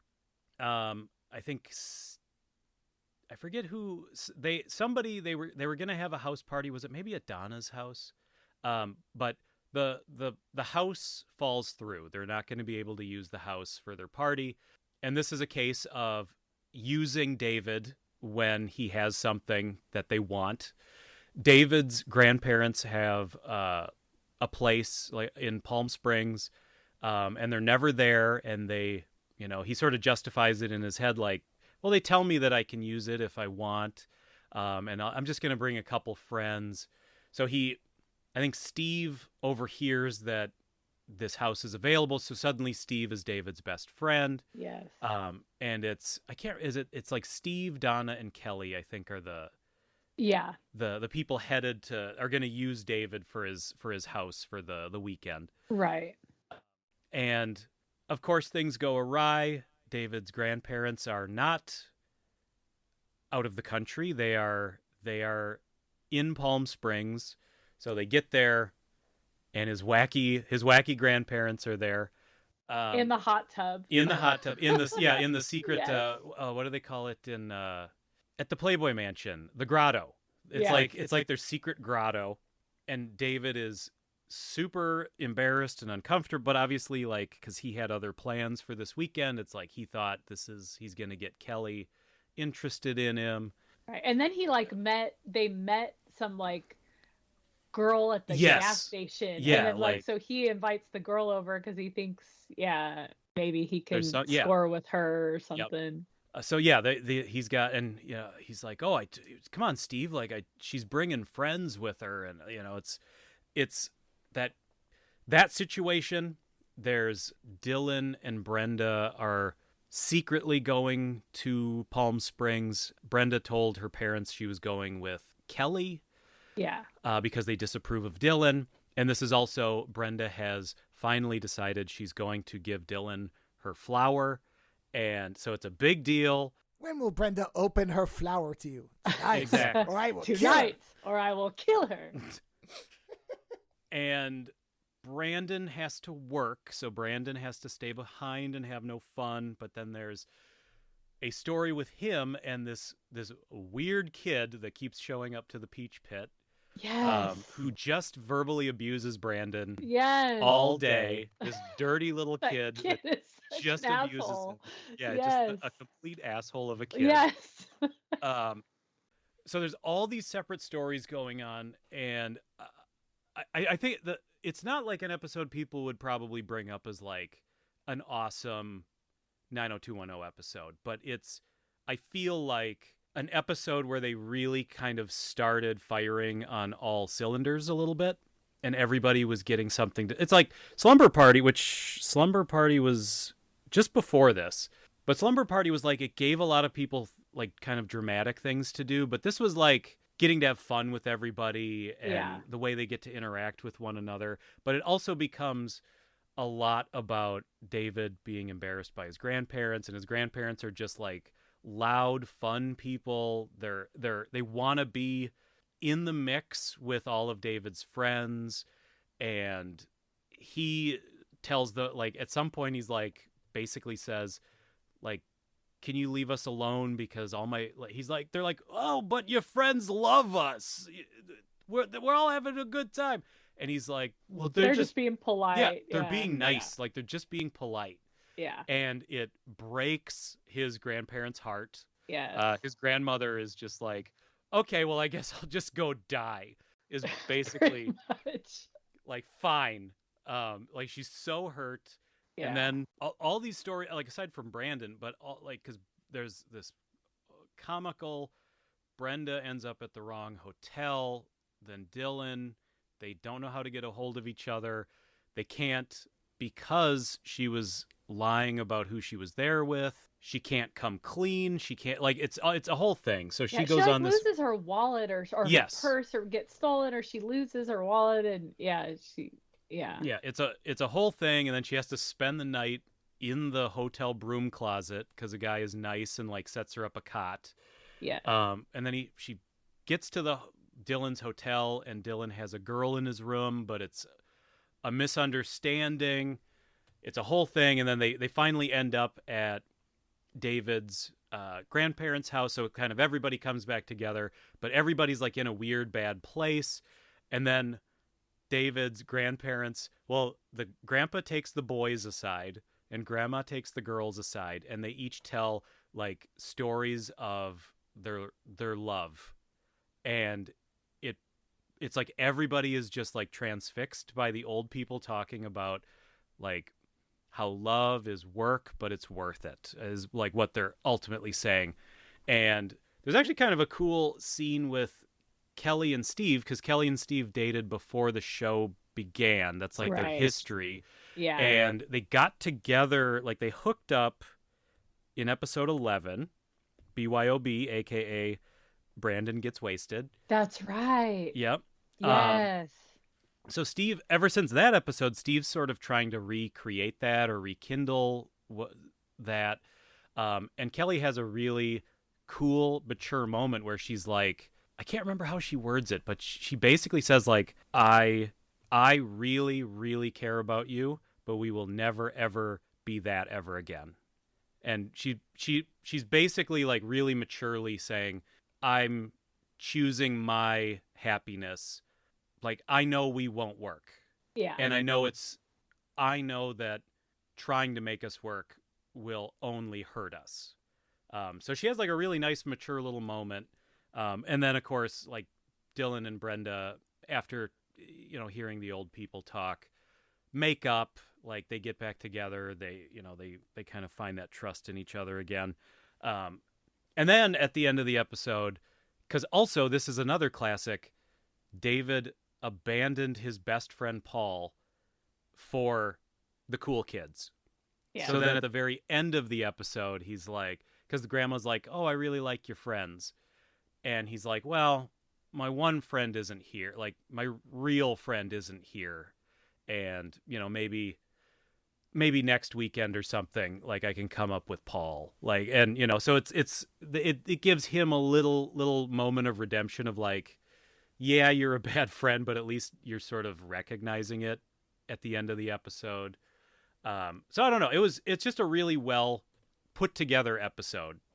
I ended up really liking it. But it's also from the perspective of like whoever wrote it clearly was like, well, the old people are the smart people. The old people know what's like it was clearly written from like somebody who liked the grandma and grandpa more than they liked all of the kids. Right. And then towards the end, isn't it to where he like David is like, oh yeah, we can come here again, and then the grandparents are kind of like, yeah, no, I don't want you to come here. When no, fuck that. Yeah, when he says like, oh, maybe like me and Paul can come up next weekend. Yeah. And he walks away. Yeah. The grandma and grandpa look at each other and go, next weekend, oy vey. Like, Right. and they look at the camera and like put their hands on their cheeks and go, ay ay ay. Right. So I always thought, and I mentioned it to Joe, it's weird how they use people in different ways. Like the actors, like the extras will like overlap. So the person that puts Brenda up in the broom closet that was nice to her ends up being Stuart, who she's like engaged to. There's probably like, remember that. yeah, same one. There's probably like, I want to say at least 5 or 6 people that show up twice, but as completely different people. Yeah. And it always, now that I rewatch it, always like boggles my brain because I'm like, man. Well, and the funny part about that guy is I noticed it only because I saw him again after they'd gotten fake married or they broke their marriage off or whatever. That's the same guy, Yeah. right? Is it the same? Yes. And so yes. they split up, and then I saw him in the next episode and they were together, and I thought, they got back together? I thought that was it for him. And then you explained, oh no, he's a different character now. And He's I was different character. Holy shit, this is the completely. same, and that's the same Yeah. season, isn't it? No. It's Oh, okay, so it must be, because but they that's gotta be in close. season 1, and then he shows up again. I think in what they try to get married in like season 3, maybe. Oh, then, okay, then it just 3 or happened that I noticed 4. him. All right. Okay, Yeah. because I thought I recognized the guy because he's got a big chin, so I noticed Yes. him right away, and I went, "Oh, that guy's back." And he said, "No, Yeah. no, that's not the same guy. No, that's the same completely actor. That's different not the same guy." character. Yeah, but like Well- I said, there probably happens at least like 5 times that I can think of. It's completely different people, but they show up. I'll Yeah. have to watch for that because I'm my wife has never watched the show, so this is her first time around. So we're nice. we're going through everything, and it's a lot of fun. But Oh, Yeah, that's so fine. I'll have it's- to watch for it's- that too. Yeah, it's Stuart, and then it's Camille at the end, who David gets with.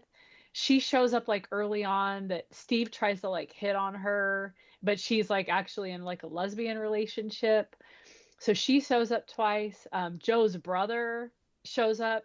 There's a few more too, but yeah, the little secondary character. And then there's some that it's funny. But Well, I'll say too the other new game, and maybe as the seasons go on, this isn't as big a problem, but season 1 especially, the game that I've been playing is watch for boom mics popping in Yeah. on I the top saw of one of the frame. episode last Yes. night, the burn a episode. lot. I saw it. Yes. I saw Yeah. when they wheeled Kelly into the room to see Michelin Man. I saw the boom mic at the top, and I went, boom mic. Yep. yes. It's a favorite game of mine, and it's probably because now on streaming you get the full You see to all the of it. full edge of the frame, where Yeah. on old CRTs that little bit, that border around it was cut off before. Where it So got they figured warped. it probably used to be outside the kind of the visible So that zone. kid, the little kid that was torturing Brandon, because Yes. my brain immediately, when you say filthy kid or kid with a filthy mouth, I jumped to RoboCop 2. So I thought, holy shit, is it the same kid as the RoboCop? No, it is a It's kid not. that I've seen. Yes, you know where you've seen him?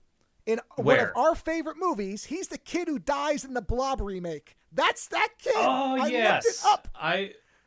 I was gonna say, because the whole time I was watching it, I'm like, I know this kid. Yeah, that's it. Because I always that's love the fact great. that kid bites it, man. Anytime a movie kills a kid, I'm like, you got some stones if you're going to kill a child, Yep. because they don't do that There you anymore. go. That's the kid who gets sucked under the sewer and gets stripped. He's done. I should say the PS to the Brandon being abused by a child story was that eventually the kid hides in the bathroom of the Peach Pit till after it's He like unlocks the bathroom. Yeah. Yes, yeah. that's right. He Like unlocks the the window window. and he sneaks unlocks back the window. in. Yeah. Yeah. And he's taking money out of the drawer, the cash register. Brandon has to go back in. He forgot his keys or something, and he goes back in and finds him. And he gets real physically aggressive with a little kid when he catches him stealing. He like shakes him by the shoulders. Yes. But then it turns out the kid is homeless and like his family is homeless. So of course, Brandon has to be the hero because Brandon's perfect in every way. Yeah. And he like cooks the kid a ton of food to bring back to his family, and like it's a whole thing. But that is the PS to that story. Congratulations. Brandon has solved homelessness by cooking a meal for a family. Yep, he did. Brandon just cares so much. I got to Good get that job, the more Brandon. you know sound effect because I can Yes. deploying it throughout this whole thing, and of course That would be completely miss them. nonstop. There's Yeah. God, I'm trying to think. Just in season 1, it's like Brandon finds out about racism. Is that Brandon- the squash it or whatever episode? Is that season No, one? that's No, later it's on. the basket. It's when Brandon's trying out for basketball. Okay. Yes. There's a similar episode, but an episode where Brandon finds out about class structure, and he finds out about illegal immigration. That's a really self-righteous episode where he finds out that he finds out about like day laborers. Like he had no idea that like people get picked up at Home Depot and go like do jobs for money for the day, and Right. because he has to like he becomes kind of infatuated with this girl, and there's a bigger story going on with the girl, but he has to drive her home, and it's his, he believes his I always want to say nanny, but that's the wrong word. Yeah, no, it's like it's his- the housekeeper. The housekeeper's housekeeper like is a better- niece yeah. or something. Yes.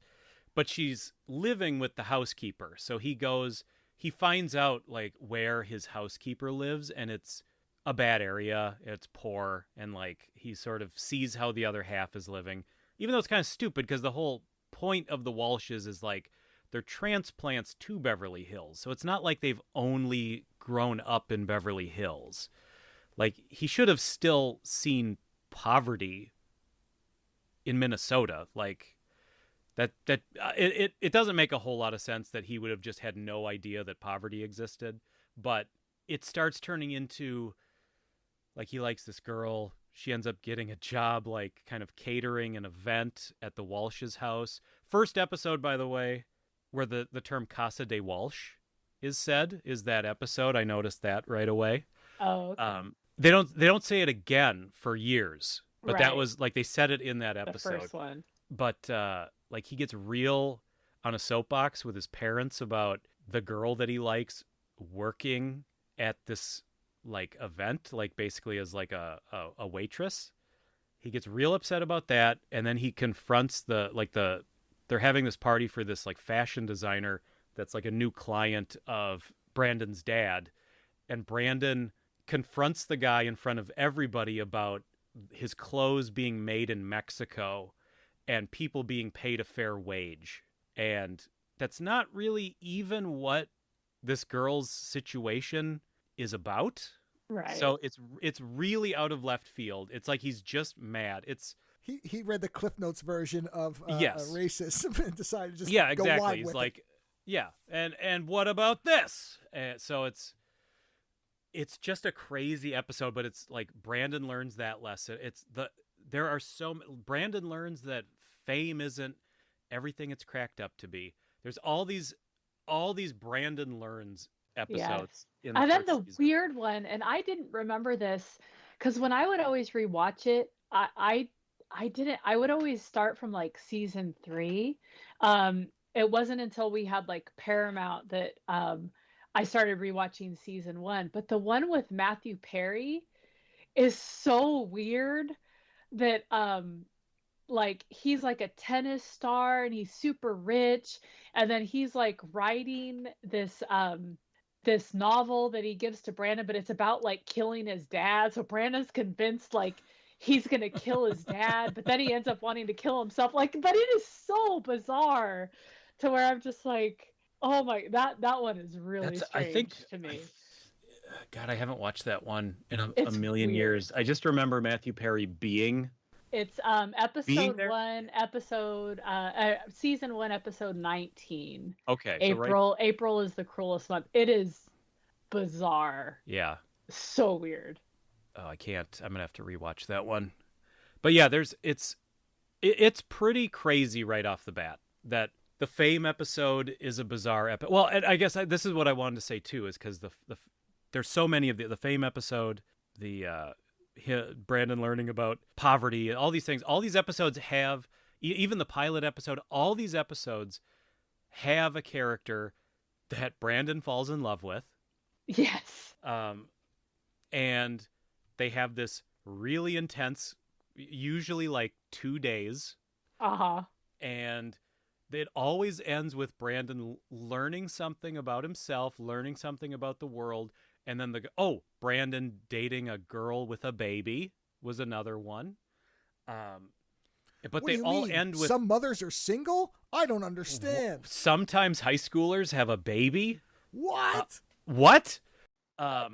Yep, Brandon learned a lot that day. But they all end with the girl saying like, "Hey, see you around, Brandon." And Yeah. our current joke is, as soon as they say that, because they all say some variation of that, we say, "And she was never seen again." Yes. That's Because awesome. those characters are gone forever. And there's like the ice skating one, like Mhm. the ice, the she was gonna be like a figure skater or something. But I think that's in season 2. I don't quite remember, but oh yeah. Yeah, that's Brandon falls in love a lot. yes. Yes, he does. Hard and fast and then done. Yeah, and especially at the beginning for one episode. Yes. Like those girls, they can't even manage like a 2-episode arc out of it. It's just meet girl, fall in love, hit some kind of obstacle that he will let everybody know that he is better than everybody else because he is going to overcome this obstacle. Yes. And then at the end, abandoning the relationship anyway, but agreeing that they still both really care about each other. That's like 8 of the episodes in season 1. Yes. It's a successful formula. The one with the AIDS one, because later doesn't Kelly gets involved with an AIDS patient, right? Am I remembering correctly? Yeah. Yeah, she volunteers at like a house. And those are really good. Didn't you say you like those episodes, Sam? Those are good episodes with that Oh guy? yeah, I really like and that's another thing with Kelly, like, but yeah, she befriends one of the guys that lives there, and then he ends up dying, and it hits her really hard because they formed a friendship. So are there cases where they do this stuff early on, maybe not so well, and then later come back to the same things and improve on it towards the later seasons? Does the writing get better? Because I know, Brian, you said that the first, the early part is kind of the, is they hit it immediately right off the top as far as being a good show. Does the writing get better? Do they handle these things better later? I mean, I'm sure not everything, but does it tend to improve? I think they handle characters better. I wouldn't say they necessarily handle writing or like these topics better, but Yeah. I think they had a much better handle on their cast of characters and how these characters would navigate these waters and situations and relationships. And I think that's what makes it probably a better show down the road. But the first 2 or 3, I guess the Brenda era of the show is, I think, the most entertaining, but it is because it is more bonkers in that Yes. way. Yeah. So it gets more grounded, but the Yeah, memorable yeah. stuff is up Yeah. front. And then you don't have as much like you hit it just spot on with like every episode in the first season does have this problem that comes up, and it is like an after school special, and then that's kind of wrapped up, and then that kind of goes away as the show goes on. Like you don't Yeah. have that as much. Yeah, you can tell initially they were saying we are tackling this topic in this episode. Let's write the episode. Yes. Like that's the start of each episode, is this topic that they want to address. Right. I'm very surprised that neither of you has mentioned any of the time travel episodes, because I know those are all really good. Where they go back in the past. Oh boy. Yeah. The ones that I always skip. I mean, as much as I love Oh. Luke Perry in a disgusting 70s mustache, Oh God. going, "Hey man, it's just love and power, the government." And I mean, they do get to spread their wings a little bit in those episodes. Yeah. Is that the one where Brenda's reading the diary? Is that the one I was talking Yes. about? Oh, God. Yes. I didn't get that Yes. far. I made it as far as seeing the Walsh family in the 60s, and I went, oh, okay, we've got the G. Gordon Liddy as Brandon. I'm good. I'm getting out of this. Thanks. This eating TV dinners, and I went, okay, that's enough. But I remember that the one about Donna and David become their grandparents. Was it become their ancestors? Her grandparents. That's yes. I always skip those because they just annoy the shit out of me. And I think that was just a TV trope of the time, is like you had to do flashback episodes where they got to play different characters. And... No, it definitely was, Right. and a lot of shows have that type of thing. Because I was telling Sam like that Star Trek always has a mirror universe episode. Like everybody's got to do it. If you're doing Trek, you got to have mirror universe. So it is a kind of thing where they have to do these period piece things. X-Files did it where they went back on the ship, and they were on, that was the where they went back in time, and so they all do seem to want to do that, which is probably fun for the people involved. I'm sure for the actors that's fun. You get to play around, you get to do something a little different than you've done every other episode. Well, now of course I'm blanking, but it's like the greatest DS9 episode is the flashback to Benny Russell. Oh yeah, is that Beneath the Stars or something like? Beyond the Stars. Beyond the Stars. That's it. Yes. Yeah. I mean, that's like that TV trope used to its 100% most effective. Yes. So it's like I get why they do it, and I'm sure it's fun for the actors to like do something different every once in a while. No, and that's what I mean. There's many cases where it's done effectively. It just sounds like 90210 never did it effectively. It was always just a groan fest. No. So, yeah. But no, it's always fun when actors get to step out of something, and yes, or it can be really fun to see them stretch, and so it breaks the kind of formula. It's a neat idea, but I guess when it bombs spectacularly. Yeah, well, and I think too, it is worth pointing out that I think it's fair to say the majority of actors and actresses on 90210 are not that good. Even if you love the show, right, they're not that great. And so I think when you ask an actor like that to stretch and they can't, I think you end up with those kinds of episodes where it's just cringy. Yeah. Cause I mean, they're not character actors. Like they are just kind of heartthrob actors for the most part, teen actors. So to kind of have them play wacky characters, it just comes off like it's that they're not playing a character. They're still them just doing in a funny old timey outfit, trying to do some kind of funny voice. And that's how it comes across. And I will say, after Sam pointed out how much she liked Kelly, I was paying attention to Jenny Garth, and you can see that she is far better. Yeah. Like I was really watching her and kind of her face and how she was acting, and she is very good. Yeah, she does, like, she lets you know a lot without having to say it. Yeah. And that is like she reads a lot of things just from the look on her face and expressions, and I'll say, I think they all grew as actors as the years went on, but they're still, as much as I love when Luke Perry would be in things moving forward, it's like I remember when he's in the beginning of Fifth Element. Oh God. And it's like, you're okay. And then when he's waving the gun around. Oh, that's so funny. Where he's like, and he's trying to They killed the Act professor. frazzled. Yeah. Oh Yeah. boy, as much as I love that movie, boy, could I do without that part. Oh boy. Yeah, but Oh. so I mean, like a lot of these people they have that limitation, and he was in Buffy the Vampire Slayer. yes, The that's the right. movie, The movie Buffy the yeah. Vampire Slayer, yes. And it was and comical. And I did want to. He has one of the worst acting moments in Palm Springs Weekend. Like it's after him and Brenda make up, and they're sitting out by the pool alone, and they're starting to get a little playful with each other again, and just they're talking, and he does a John Wayne impression, and it's the worst. Well, it's also the case of the writing where I'm like, do cool kids watching this show know or care who John Wayne is? Right. No chance.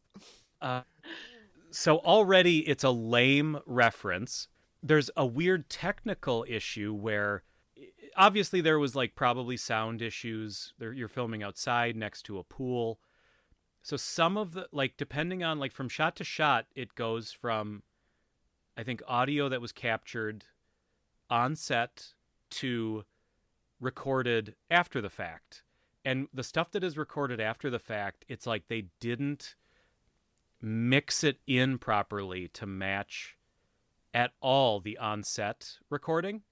So it also, he's talking, and then it cuts to very obviously like dubbed audio of him going, "Well, little lady, I guess we're gonna have to go to have a shootout," and it's bordering on like he was almost trying to do a Jimmy Stewart voice. It's it's terrible, and it's a bad voice, and it's bad. The acting is terrible. Like it's all around. It was one of the most uncomfortably cringy moments I've had rewatching the show. It's so bad. It's so bad. And there's one, and I can't remember what episode it is because Brenda and Dylan seem to fight like every other episode. But there's one fight that they're having that Joe and I always quote this to where Oh yes, I was hoping you'd he's bring this like, "I fell in love with you." Or something. Or something. Oh, Oh God. my God. Damn, I it's fell in stupid. love with you. Or Or something. something. It is Like- the worst. So Joe I and I should have say gotten that to that. each other all the time. It's God. great.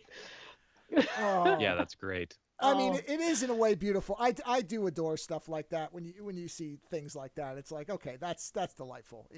At some point, you just accept, okay, this is what it is, and it doesn't, as long as it doesn't destroy the show somehow, then who cares? It is more of like oh yeah, there's the boom mic, or things that don't make sense, or the multiple people who play multiple characters, where they're clearly recognizable. Stuff like that is great. But that line is, whew, Yeah, there's a lot. That emotional writing on the show is often very, very funny. I think we should probably wrap it yeah. up. I was actually going to say, But, because we've been talking about this for over 2 hours, which is great because I think my wife was Yes. worried that we wouldn't have much to say, and I'm like, I am not concerned. I No. am not concerned. No. So, that has literally never been my problem. or mine. But I just want to say, because I was kind of going into this, like the little bit of notes I was taking and stuff, I was coming in thinking about this as like, we are pitching this to, we're selling people on the idea of like, no, you should check this show out. So I just want to say to those people who are very skeptical of investing themselves in, was it 10 seasons yeah, of 10 seasons.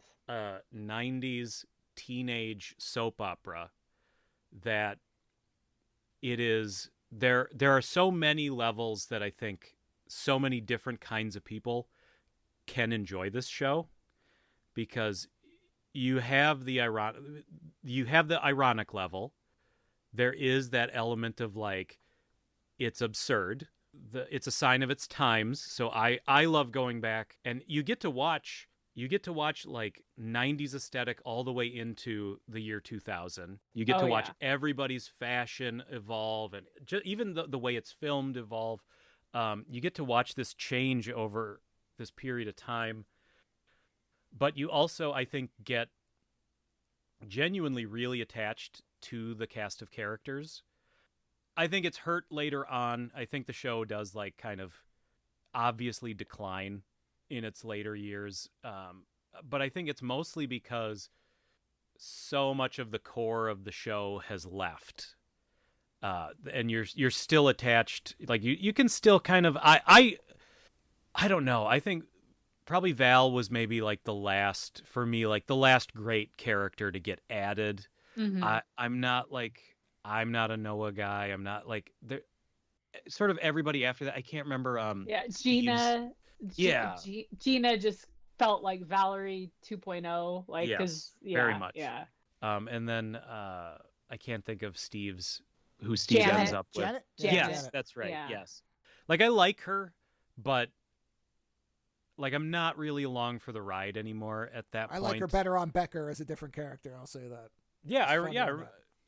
yeah. She was on I can't remember what else she was in back then. Oh but I yeah, remember she's been on different stuff, but Yeah, It's, but she popped up and stuff, and I always liked the actress. But so but there is still enough of that, like the heart of the original show that carries through all the way to the end. Yeah. That they like still keeps you attached. And like I said, I watched it. I haven't watched the later seasons in forever, but like I watched this show from the day it came out to the day it ended.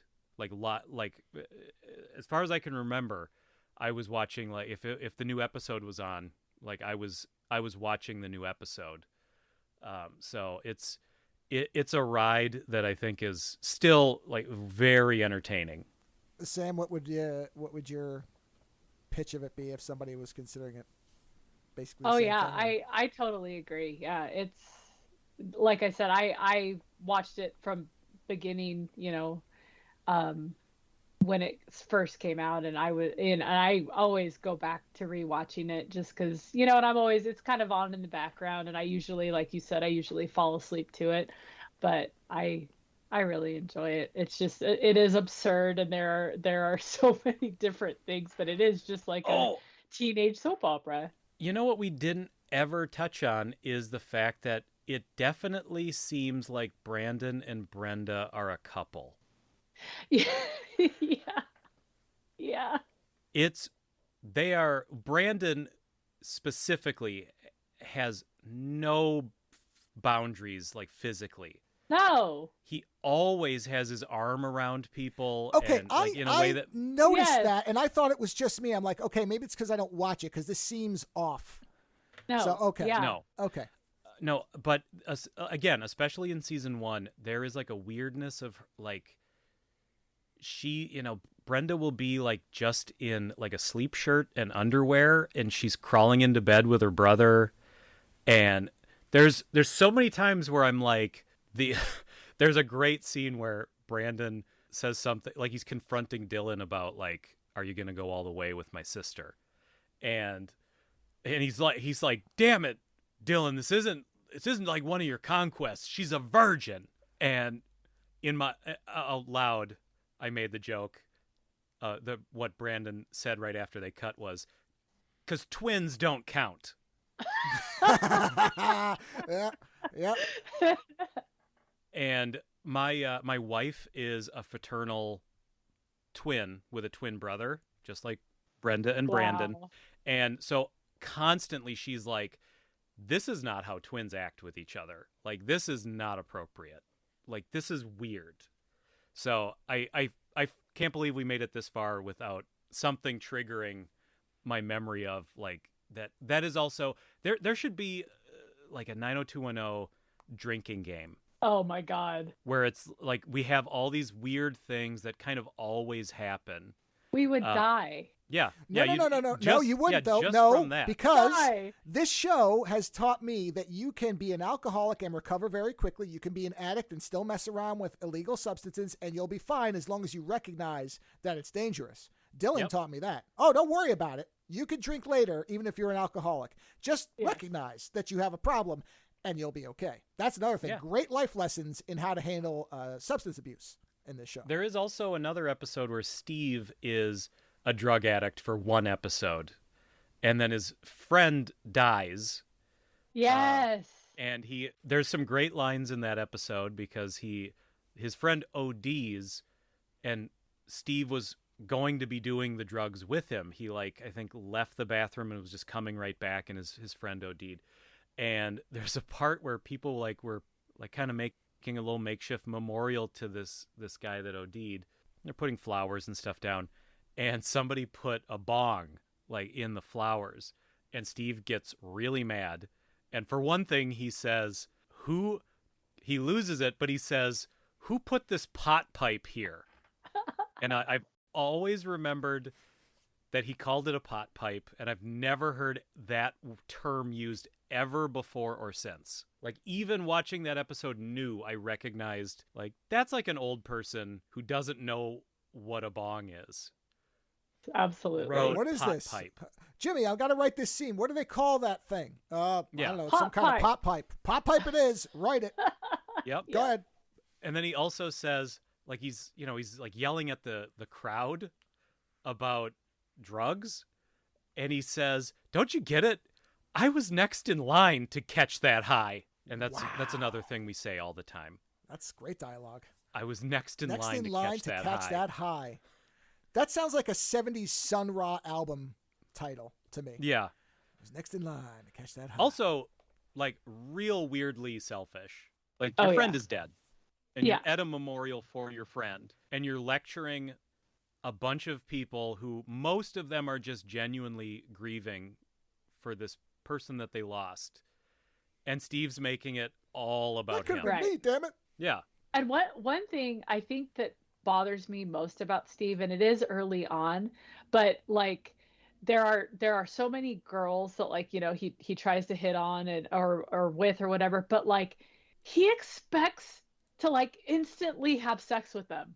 Yes. And it is so gross to me. And it's just the one where they're at the beach club or whatever, and there's twin sisters, and then Steve doesn't like the one, so him and Brandon are going to switch and go with the other ones. The episode isn't that great, but it's they're on their first date, and he expects them just to just have sex right then and there, and I'm just yeah. Ew, you are so gross. I think that's one of the main reasons I don't like Steve. That's fair. Yeah. It does sort of always he's like a smooth operator. He acts like a smooth operator.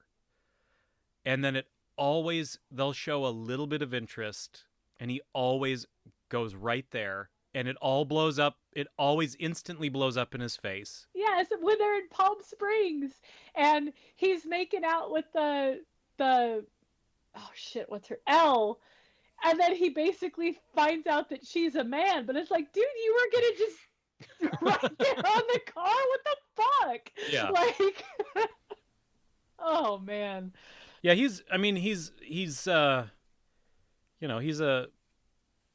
cad.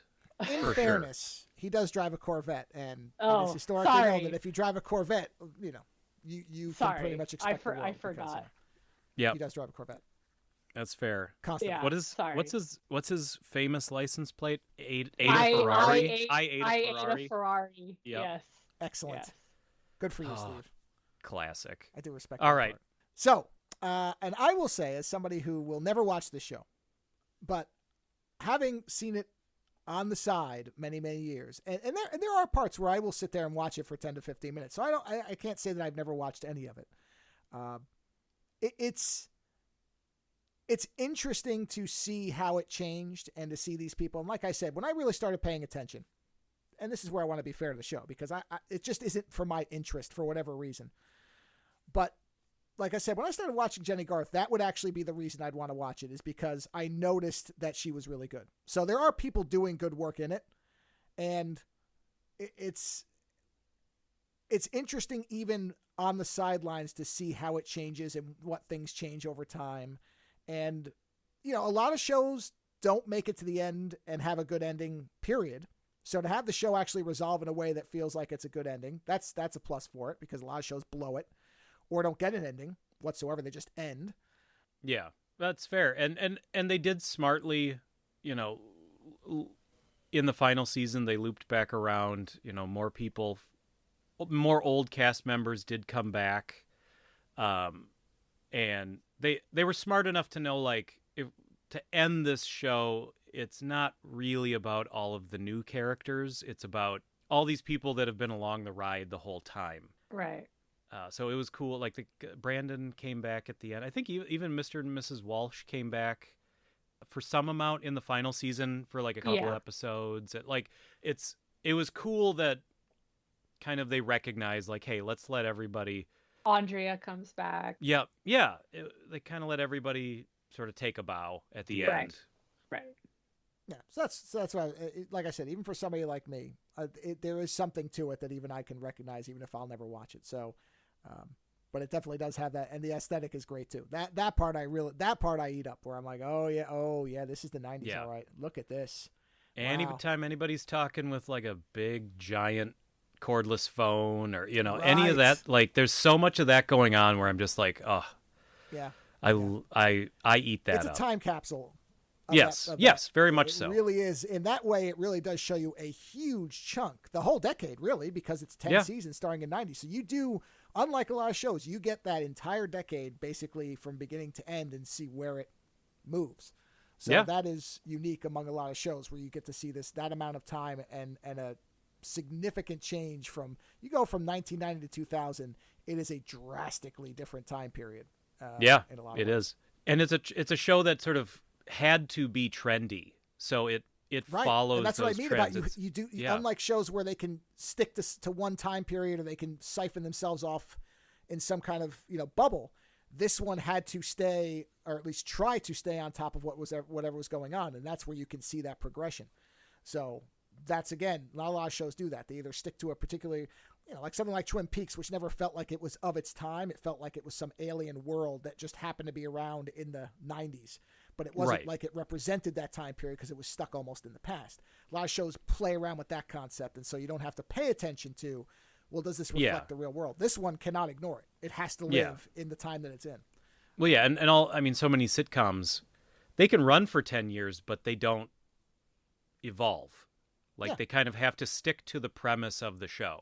Did Seinfeld's apartment ever really change in all right, the time? Exactly. No, never. So yeah, it's that's what I mean. It's a really interesting progression that it happens to start at the beginning of a decade and then end at the end of it. It's like it's right there, 90 to 2000. There too, the timing is really interesting and specific. So yeah, and it's on Paramount. And did you say, Brian, it's on Amazon too? Is that where you can watch it right now? I know it's on Paramount.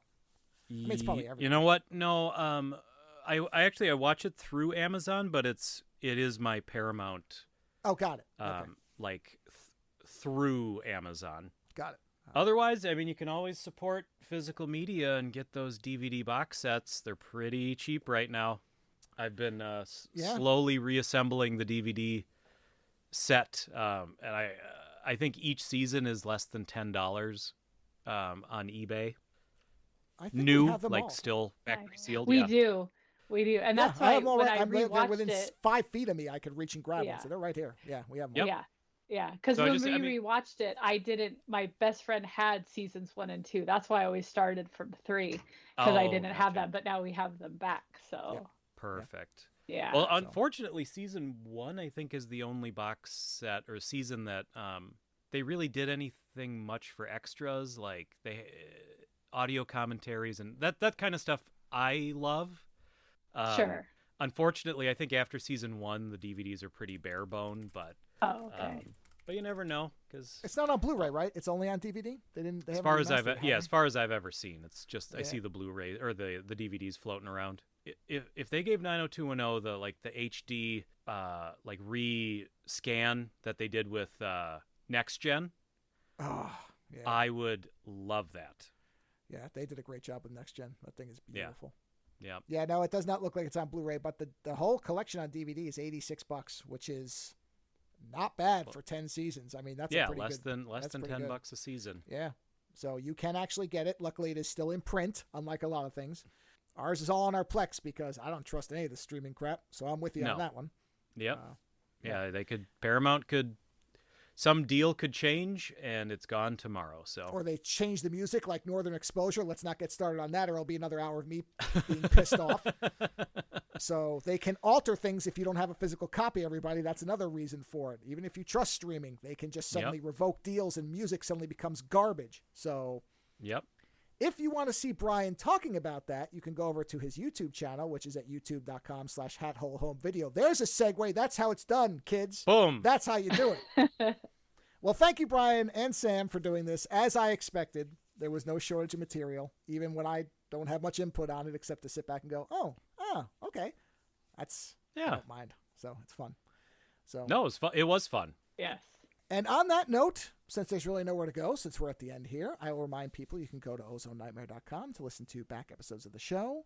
This was actually perfect because I knew the two of you knew this stuff, and I could just interject with little stuff like my Michelin Man comment or, hey, it's the kid who got eaten in the blob, yay! Type of thing. So 90210 is out there to consume one way or another. If you've never given it a shot, maybe try it on streaming first, just so you know whether it's your thing or not. And then if you enjoy it, then buy it, because there, to Brian's point, is another good part about supporting physical media. If they see interest, then they'll remaster this stuff. Then we will get a high definition if they see people buying these things as opposed to streaming them, because that tells them that people actually like this stuff. So yes, support physical media because it has effects that go past just you owning a copy of it, which in itself is something you want to do. So yeah, support physical media. Go try this thing out, because you might find, if nothing else, you're fascinated by it. And it is a very unique time capsule.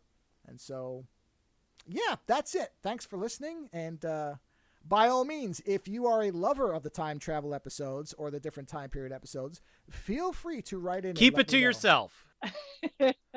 Don't bother Brian. He don't want to hear it. Yeah, keep walking.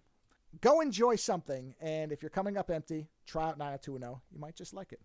Take care. Bye. Bye.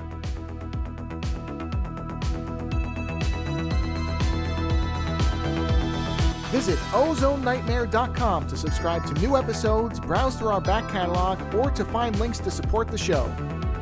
Follow at Ozone Nightmare on Twitter for the latest episode postings and other show information. If 280 characters just isn't enough, you can always email us, theozonenightmare@gmail.com. Music for Ozone Late Night is provided by Ogre. Visit ogresounds.bandcamp.com to hear and purchase his fantastic selection of music.